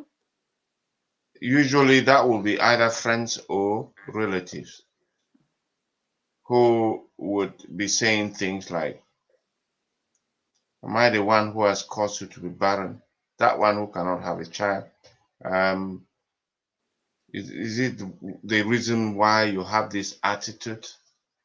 And so on and so forth. And it's very, very painful to endure that. You will feel like, yeah, the world is totally unfair to you and so on. And my wife, she takes it initially she would take it very, very seriously, but after a while of receiving a series of those insults, we went through, as I indicated earlier, a kind of awakening whereby she will say that, all right, I have forgiven everybody that have wronged me. I don't even care anymore whether it was um, painful at that time or not. And looking at it as being something that has come from relatives, it equally shocks them that they do that. They say that they feel that they have provoked you to that level, but you are still going strong. So we draw energy from the fact that we're looking at the future. We're doing what could have been done that 20, 30 years ago, as we still see life as continuing. It has not stopped. It's still a journey, isn't it? Yeah. It is. It is. It is It still a is. journey because now I'm not relying on any medical um, input. Now I am saying that if it is God's will for my life, that one day I would have a child, then He will still make it possible. I draw from Sarah in the Bible, who was so ill, old, and wrinkly, and yet she could still have a child. I met this pastor who looked at me and said, "Look at your face. You tell me that you are 57 years old. Is that right? And the Lord has not put one single wrinkle on your face. There's got to be a reason for this." Anyway, let me tell you um, something that somebody said to me. Two people that made me cry, really cried. The first one was my cousin, and we had attended a meeting. And in that meeting, we were trying to feed people and everything, and the children were hungry, and yet they had not reached a point where it was time to eat. So the argument became, let the children go and eat. Let the children go and have something to eat. And she started swearing. And I said to her, we've come out here, brought children out here, and you're using language like that. This is in my community, the Bafut community. And my cousin, my mother, my brothers, my sisters, my cousins were there in the UK, in London. Most of them, they've seen me go through this, but I've never been able to tell them my story as to I have difficulties in conceiving. Being one of the first ones who came out, I came to the United Kingdom in 1986, which was a long time ago. Most of them, they only came after us, and so they're quite young.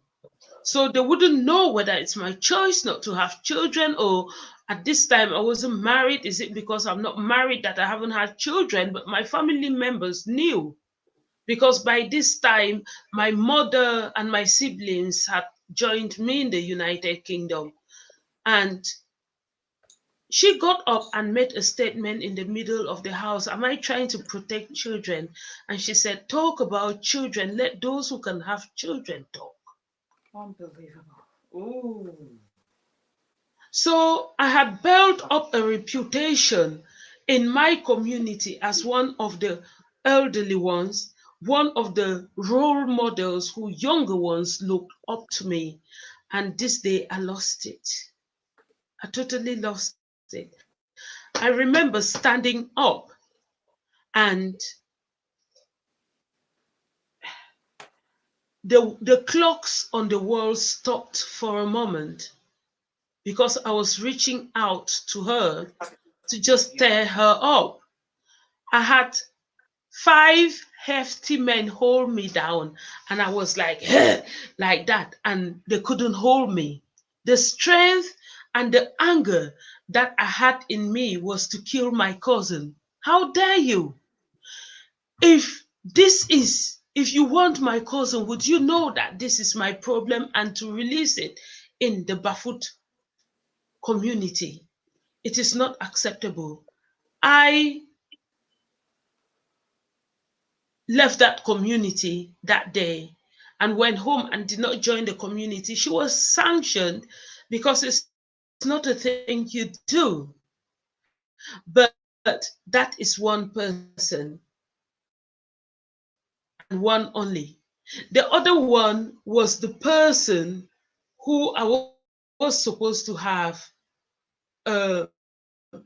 my the 14th IVF cycle with. The first cycle did not work. The second one, at this time, I went to church every Sunday, worshipped God, and this particular person who was supposed to be having this treatment with is the person else out there who had actually started an affair with that person. So the day when he was supposed to attend hospital to donate the sperms, he said he wasn't going anywhere. Well, and I've come through treatment. I've paid so much money to come to this point, and you're telling me you are not coming for any treatment. He said, I can see that you pray to God, don't you? You worship him. Go ask him to give you sperms for your IVF. I was like, what? Do you think I made me to be who I am? Living with you, and you tell me this? Of course, God can actually do miracles. Didn't he make sure that Mary fell pregnant without the need of your sperms as a man? But those are talks which I have heard that made me feel that no relationship was worth putting myself through this. That was the 14th cycle, but he ended up coming to donate, and that would have made the 15th cycle. But up to this point, this was the point where we got to fight. find out what the issues were truly with me, because we had to send blood samples from the United Kingdom to Chicago in the United States for investigations to be carried out. So you went as far as, Yes. you know, take it. I didn't go to the United States. The samples were collected from here and sent over to the United States for the investigations to be done. And you had to pay for it as well. You have to pay for it. You like from your Oh yeah, pocket. they were expensive. Each vial, each sample vial, they took 2 lots of blood, and I paid £5,000 for the 2 lots for that Chicago sample to be done. And it came back. When it came back, the outcome of all of this was that I had some antibodies within me that rejected the fetuses. So what they told me in layman terms were that I had some antibodies in me, that each time the fetuses were transplanted, the antibodies worked against, they saw the fetuses as invaders into my system and kicked them out.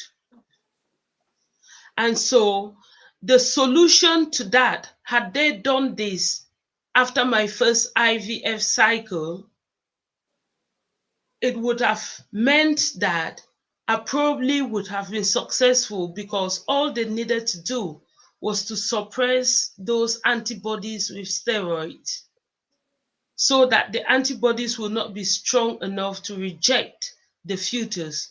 Just like people who go through transplant or organ transplant, what happens with them is that they give them medications which would suppress their antibodies from rejecting the organ that has been transplanted into them. So they found this on my 15th IVF cycle, and this is when I was 49. So it means you had gone through, this whole painful journey without, I would say proper, diagnosis, into what was going on into your body in terms of they did not do the genetic testing to find out exactly what was the problem. Okay. They didn't. Okay. They was just looking at what is the nature, what is the structure, the gynecology, your reproductive structures like, until the Chicago test came back with those results, and I had to pay for them. So look at the cost. That if St. James's had just gone through and done the investigation of that first, if they were to ask me for people who keep failing, they need to try and find out, is it the same situation where the body is expected to have an implantation, and the implantation becomes the weapon to the body, that the body is saying that we need to fight this? They should investigate that first before they embark on any treatment. If there are women like me going through the IVF and failing, when that is the reason for their failure. Wow. So, based on what you just said now, one might know, actually, might want to find out what are some of the things that somebody should do to prepare the body for an IVF. Okay. To answer that question, Nana, I wonder, looking at me backwards and forwards, whether the fact that I was the only breadwinner could have put me in a very stressful situation right? So what I'll be advising couples who are out there wanting to start the IVF is to look at ways of moderating your stress levels. In natural pregnancy, it's not good. Not to talk of a pregnancy which you are spending so much money to achieve. Yeah. You need to lower the stress factors. I know I was talking that going to go and seek a spiritualist or whatever is not a good idea, but there are natural uh, alternative treatments or therapies that you can take. So take, for example, the maca. Maca is just a root which is harvested. So you should look at things that enhance natural occurring products that would enhance fertility, like the maca. Reproductive health. Yes, uh, we are talking reproductive health.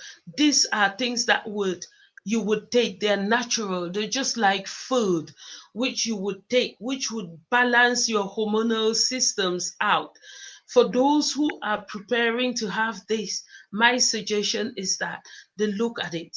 The men should also look at reproductive health uh, measures like the marker. It doesn't just work for women, it works for men, which if they take, it would also ensure that the quality of sperms and stuff are top notch, so that they're not shooting blanks, so to say.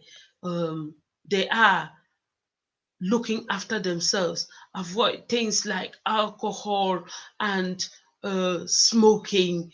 All those things would be hurtful when you are thinking of having a child naturally, but more so when you find out that there is a problem and you're trying to have a child out of the natural means, where you go make love and fall pregnant. You have to go through all of these things.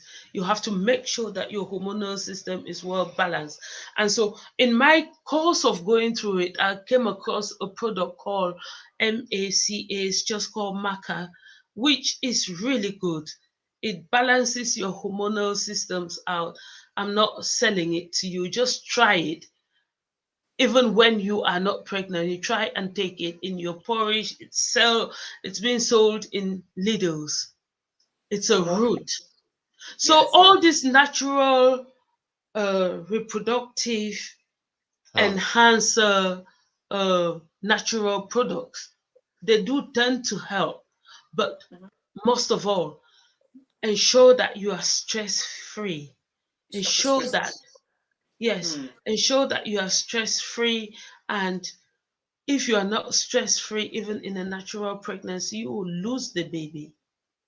Oh, okay. It's I wish we could just go on and on and on. I mean, it's just like reading a whole book, of your and journey, to us.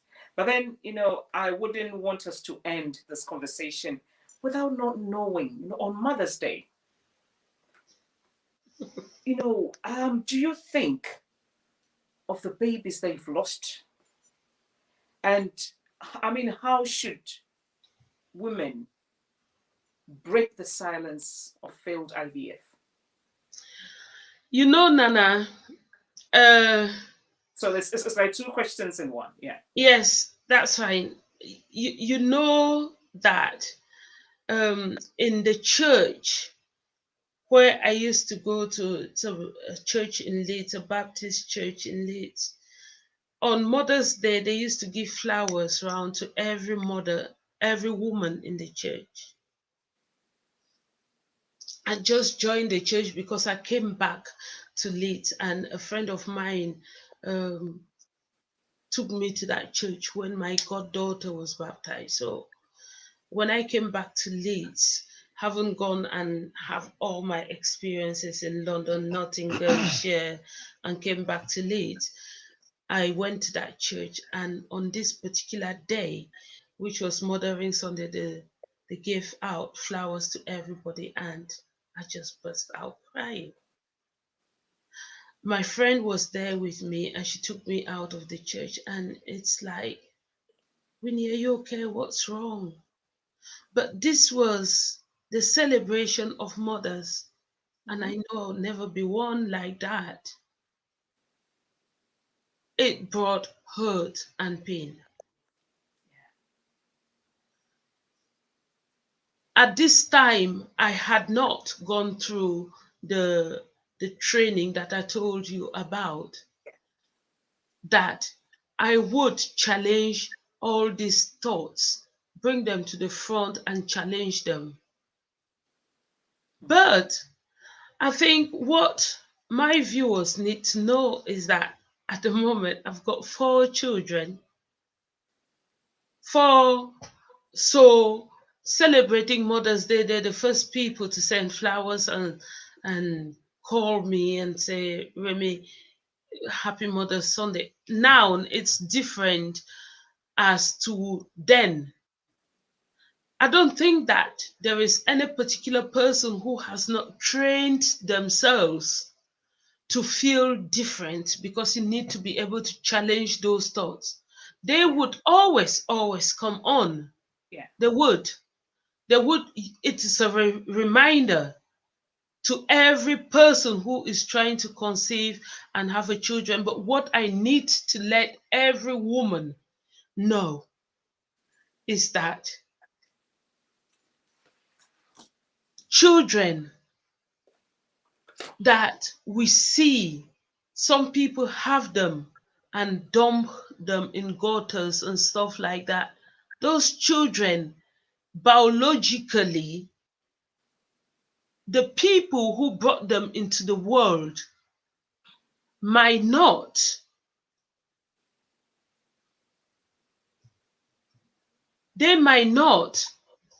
be the ones who nurture them to grow up. And so every woman has the potential to be a mother. This is what I tell myself on a day-to-day basis, especially when that time was approaching. At the time when I had gone through the CBT, I was telling myself and challenging the thoughts and saying, Winifred, there are lots of children in the world who need your help. The impact in the lives of those children is what makes mother, not the fact that you lay down and gave birth to a child. Or the genetic complements. Yeah, it isn't. It is you who sees the child need water to drink or food to eat, and you are able to supply them with it. Does that necessarily have to happen in the home where you are? No.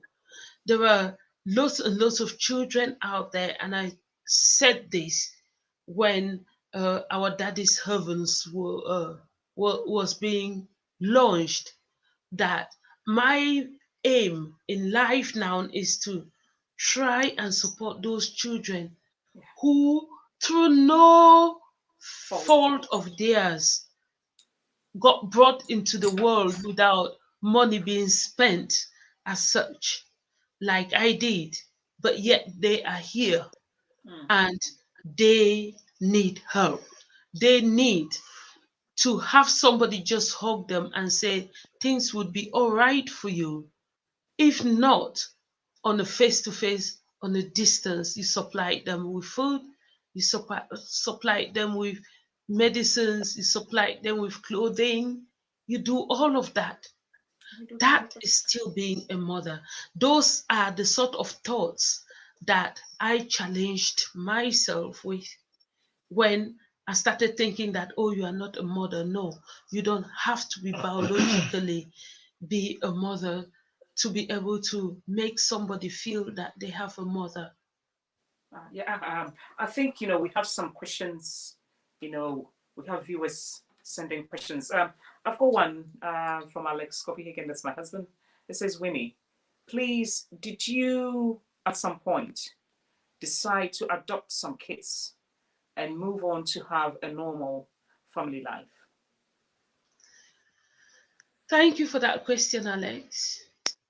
Because yes, I do have kids now, but that process again was slurred by my selfishness.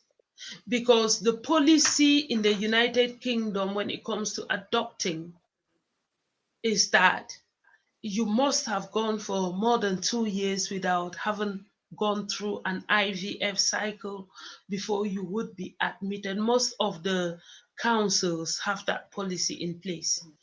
This is just to make sure that you are not just adopting because you have failed in your IVF cycle.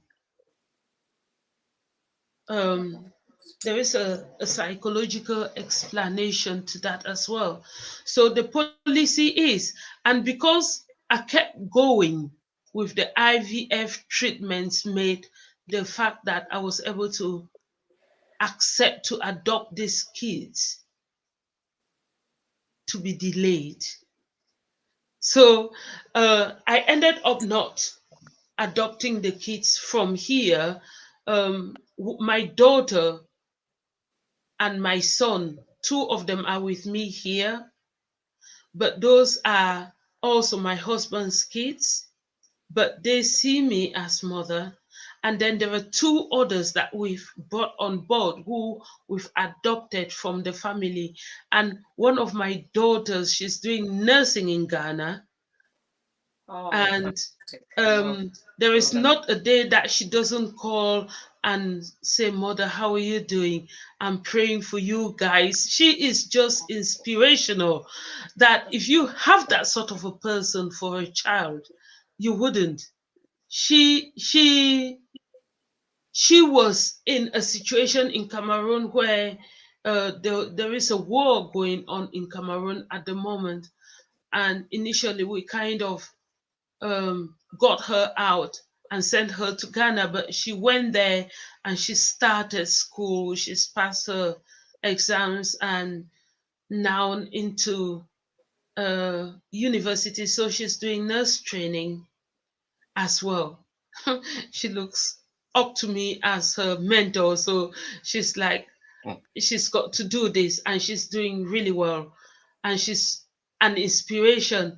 When we finish, I can share with you some of her outings Wow. and the sort of things that she deals with. She deals with mental health issues on a day-to-day basis. She's got a platform where she does that on it. And I'm thinking this is inspirational Yeah. to those who are also have also gone through the traumas like she Yeah. has. I mean, Augustine, I'll say you are an inspiration to a lot of men. I mean, showing this kind of boldness and courage to support a cause that you were not even part of, initially, but then you came on board, took Winnie, and it's like you've loved her and you're still loving her, accepting her as she is. You are such an inspiration and a role model to especially the young, boys or men coming up. What kind of advice or education will you give to our parents who think that being a mother or being a parent should always be, between a husband and a wife? And if, like it doesn't happen naturally, they have no respect, they have no acceptance, they ridicule them. What kind of advice are you giving to parents watching? What kind of advice are you giving to young men out there that, look, in case you find yourself in such a situation, I'll just leave it to you. Augustine? Thank you, Nana. Yes, the first thing is to have dialogue with your partner. It's very, very important. If we're looking at it from the point of view of you and your partner, your wife, have a dialogue. Mhm. There is, or there might be a point where you will reach which you would say that this is a point of acceptance, that if it's about children, they are not going to be biological. You have to accept at some point. Yeah. Now down to family. We are in a culture, north to south, east to west. The tendencies are always there. Yeah. It's not only uniquely African that families that see your wife not having a child would see her in a very favorable condition. Yes, I know that oftentimes we will say that, well, leave us alone. Children come from God and so on. But for some families, they don't understand. They would Yeah. insist.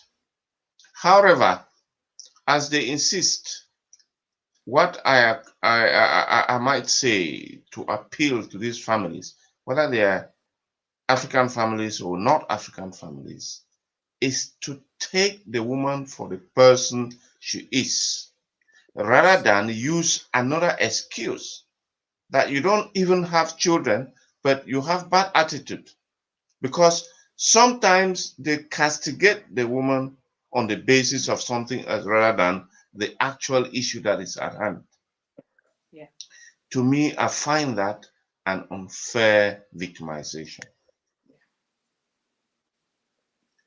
The trauma of trying, for example, 14 to 15 IVF is big That's true. enough. Big But enough. adding onto it to say that this is a bad woman or attributing that to witchcraft is totally unfair. Totally, totally unfair. And I would really appeal to those who are culturally sensitive and uh, pretty with a disposition to thinking that way, to reflect very carefully on it, because children come from God. We have to accept that. And also that the bond and handing of legacy of children doesn't have to connect biologically. They can support by helping this couple to identify how they might do that. For young people who are still to face this problem, one, try to be persuasive with their family. Two, have a dialogue with your wife and see that at some point you may have to just accept. Mm. In terms of my own values, I wouldn't say that I have a very high moral ground to chastise people and tell people what to do. But as far as I'm concerned, my advice would be that a sound relationship that has a sustainable future, and only the biological bearing of a child is lacking in the equation, should not destroy the whole relationship, Mm. because there can be alternatives. That's so profound. Very, very profound. Yeah. Very, very. I mean, so much respect for you tonight. I mean, for you to make such a pronouncement. I mean, I do respect you, but then I think I would say tonight has gone very high. I mean, for you to make such a pronouncement, and I totally appreciate you, because we have a lot of wives crying day and night because, in as much as, the family is putting in unnecessary pressure on the woman, we have the husbands also adding, to the yes.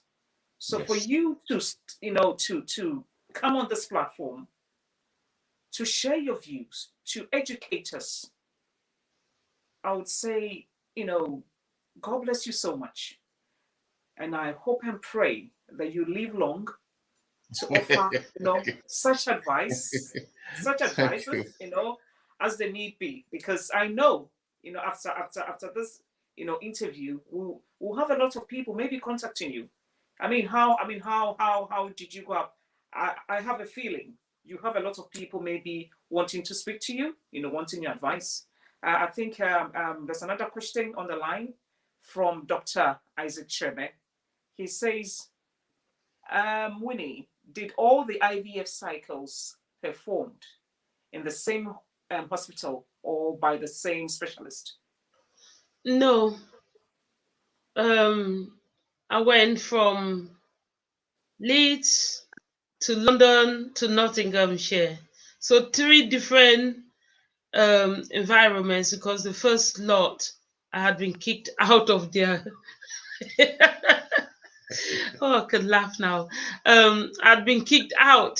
They thought that I was a polygamist, and kicked me out.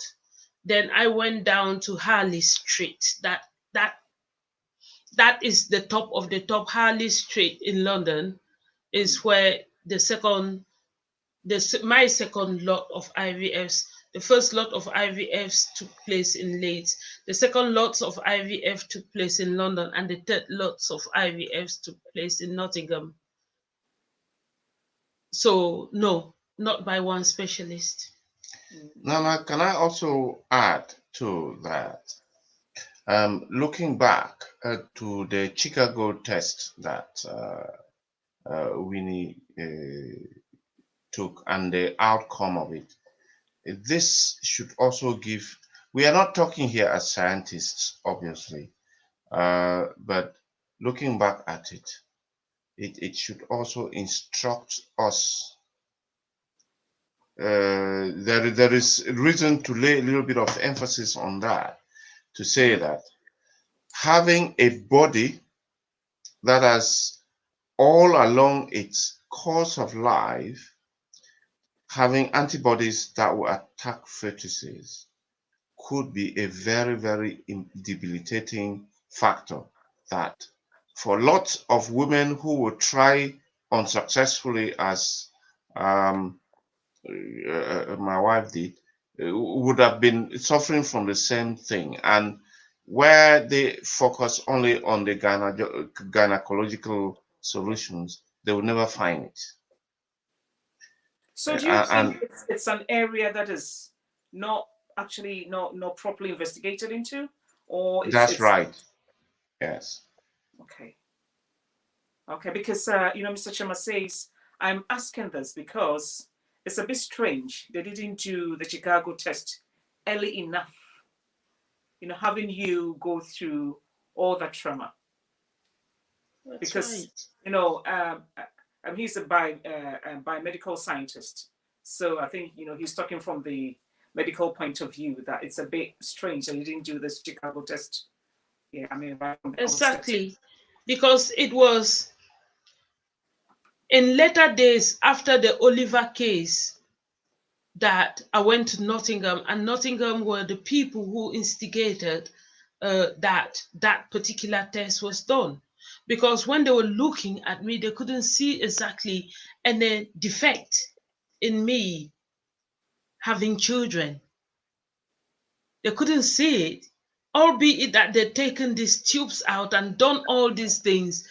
They still thought that I was very, very fertile to be able to have children, and yet I couldn't. So they then decided to do the Chicago test, which meant that they had to send this blood all over to Chicago to have it tested.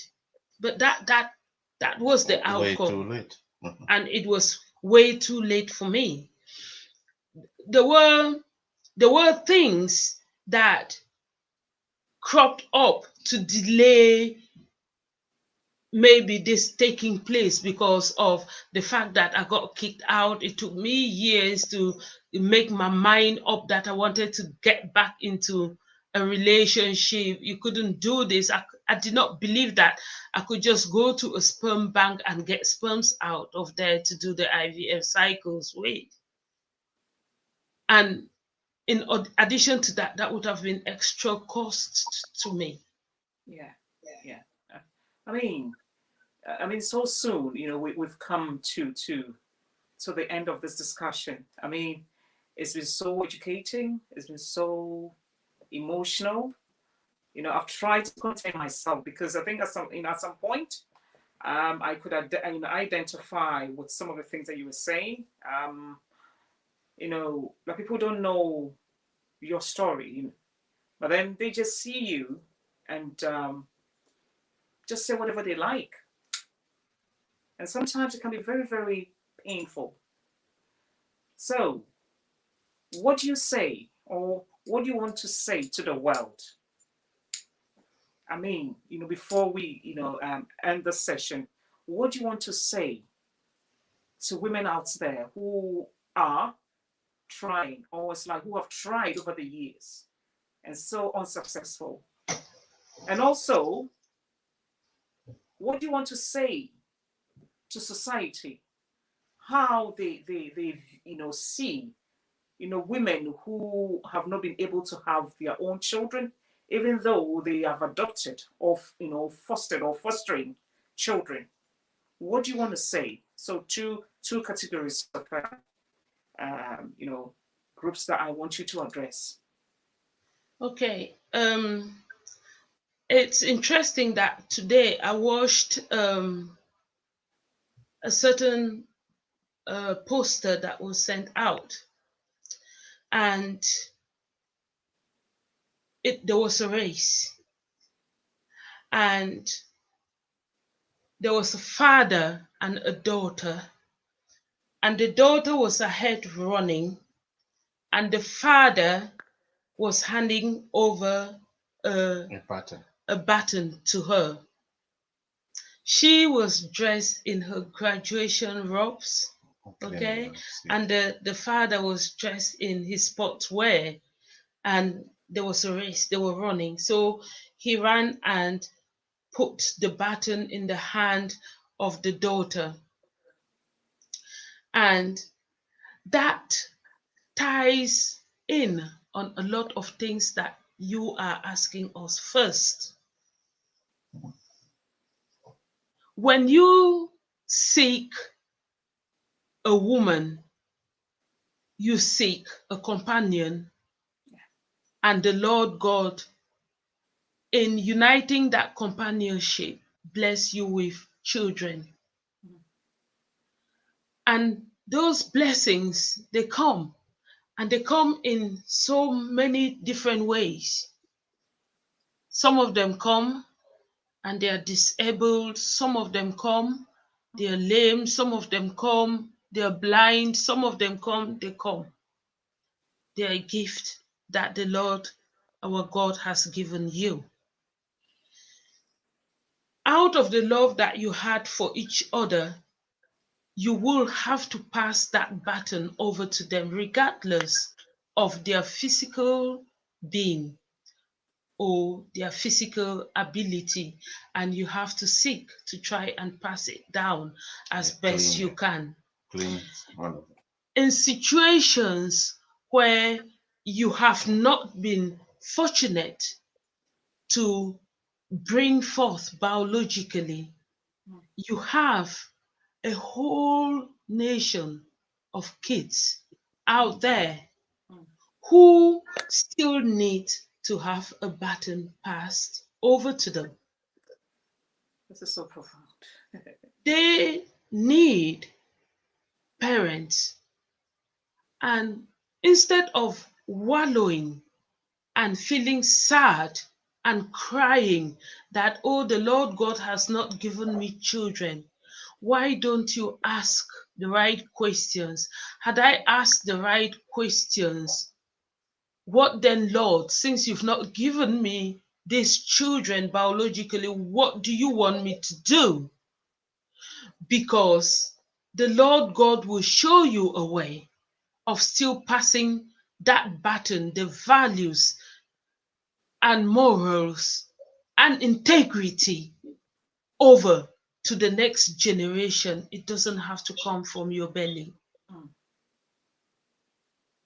When you become as selfish as how it was, it delays the process of you making that call.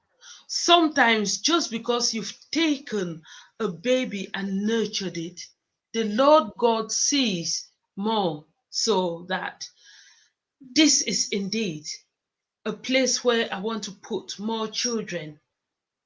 They will be nurtured properly, and he would bring those children to you. You don't know what is stopping you from becoming a proper parent. Even when you've had yours biologically, you need to ensure that, as the word of God says, that you should give that child the word so that when they grow up, it will not depart from them. Ensure that you stop wallowing and feeling sorry for yourself. You are not less of a person because you haven't had children. You are fearfully made in the eyes of God, whether you are able to carry children or not. But choose to carry the world's children. That is the mother that the world wants, not just the one who gives birth to children. Because I know that I am able to pass batons over to so many children in the world now who look up to me. There are so many people who look up to me and would come forward to me for advice just because I haven't used this, call it barrenness, that's an insult, as something to stop me from loving those who are without or who even need advice. So I would tell the world and the society that you should remember that God has given each and every one of us a task to do here on earth. Yeah. It could be mothering, it could be fathering, it could be that the role you play in the world is unique just to you. Ask God what it is. If they've not given you children, they've given you other things that you can make the world a better place for people to live in. I think that's what I want to say to society tonight. And to you young ladies growing up, you heard me say that if I had messed around, maybe I would have been able to accept what befell me. I don't ask you to go out and do any such things. Grow and mature before you start seeking children, because then bringing children into the world is about also raising them up in the ways that will add or make those children the light of the world. Thank you so much. Mr. I'll say Dr. Augustine, what are your final words? Yeah, very quickly, I can't add too much to what my wife just said, quite frankly, because if I may bring in a little bit of social science into it, which is that if you look around the world, before the coming of the DNA test, which is a very recent thing, I'm not sure every family has done DNA test to test the genetic score of their children, etc., etc. From a man's point of view, the ability to distribute love shouldn't be based on whether you fathered the children biologically or not, because the evidence is that there are lots of families out there who have grown, loved, and brought up children who, in fact, is only the mothers that know who their fathers are. That's true. You've given birth to them, they are your loved children, they love you from through your lifespan, but they are not your biological children. But does that matter, Nana? No. They don't. So there are lots of families there that are having children. You, as a father, you are playing your fatherly role, but you will never know that they are not your biological children. And that shouldn't be an issue. In some cultures, some people actually know that somebody came into my home and stupidly got my wife pregnant, but I don't care. I still love my children. I'm not saying that people should condone things like that, but there are those examples, and there isn't any instinct, or there is no particular evidence to show that you would not offer or share filial love with these children just as much as if you knew for sure that they were your biological children, or otherwise. So to me, biology is important, but it's not the only thing out of the that if taken out of the equation, will not have a good family. Yeah. Thank you for having us. I know, because I've got a few comments that I would just want to read out and see. I mean, let's see what a few viewers have said. If I have any comments. Okay, I've got Dr. Isaac Chebe, said very inspirational life story. Let's see. I've got Rosemary Saki all the way from Ghana. Says very interesting, Winnie. God bless you and fill you with joy beyond measure. We've got Jackie Warner also says, Amen, Winnie. What a story. God will continue to bless you in so many ways. Okay. We've got Naomi Asani also saying, wow, real life story. I think there's more that I can actually go through all of it. But like this shows that people have been listening to your story, and they've been really inspired, and they've been really challenged as well. So on that note, I would like to say a very big thank you, for braving up to come on the Inside View to express your innermost challenges, thoughts, emotions, and everything. So thank you so much. I would say you are such an incredible force. I mean, spewing so inspiration. I would say you are so, a wonderful and a selfless, couple, and you make this world a better place.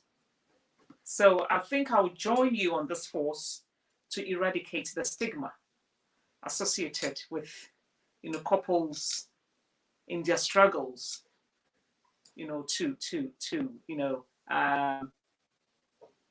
actually get a child, or should I say bear a child. I think I'll stick with you on this journey to eradicate the stigma, attached to families, or to say couples in their quest for a child. So on that note, thank you so much, viewers. Thank you for your time on the Inside View. We didn't plan for this.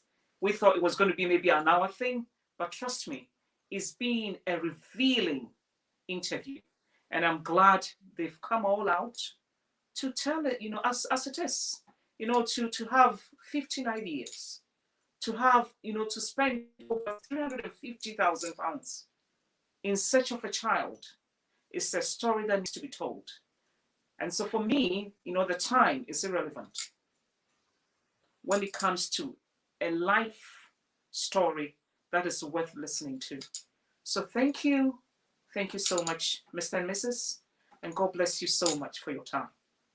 Thank you. Thank you, Nana. Thank you, Nana. So Thank you for having us. God bless you too. So anytime, okay? You're Yes. welcome. And thank you, Mr. Chebe, Alex, and everybody, for your comments and also for your questions. Thank you. Thank you. Thank you.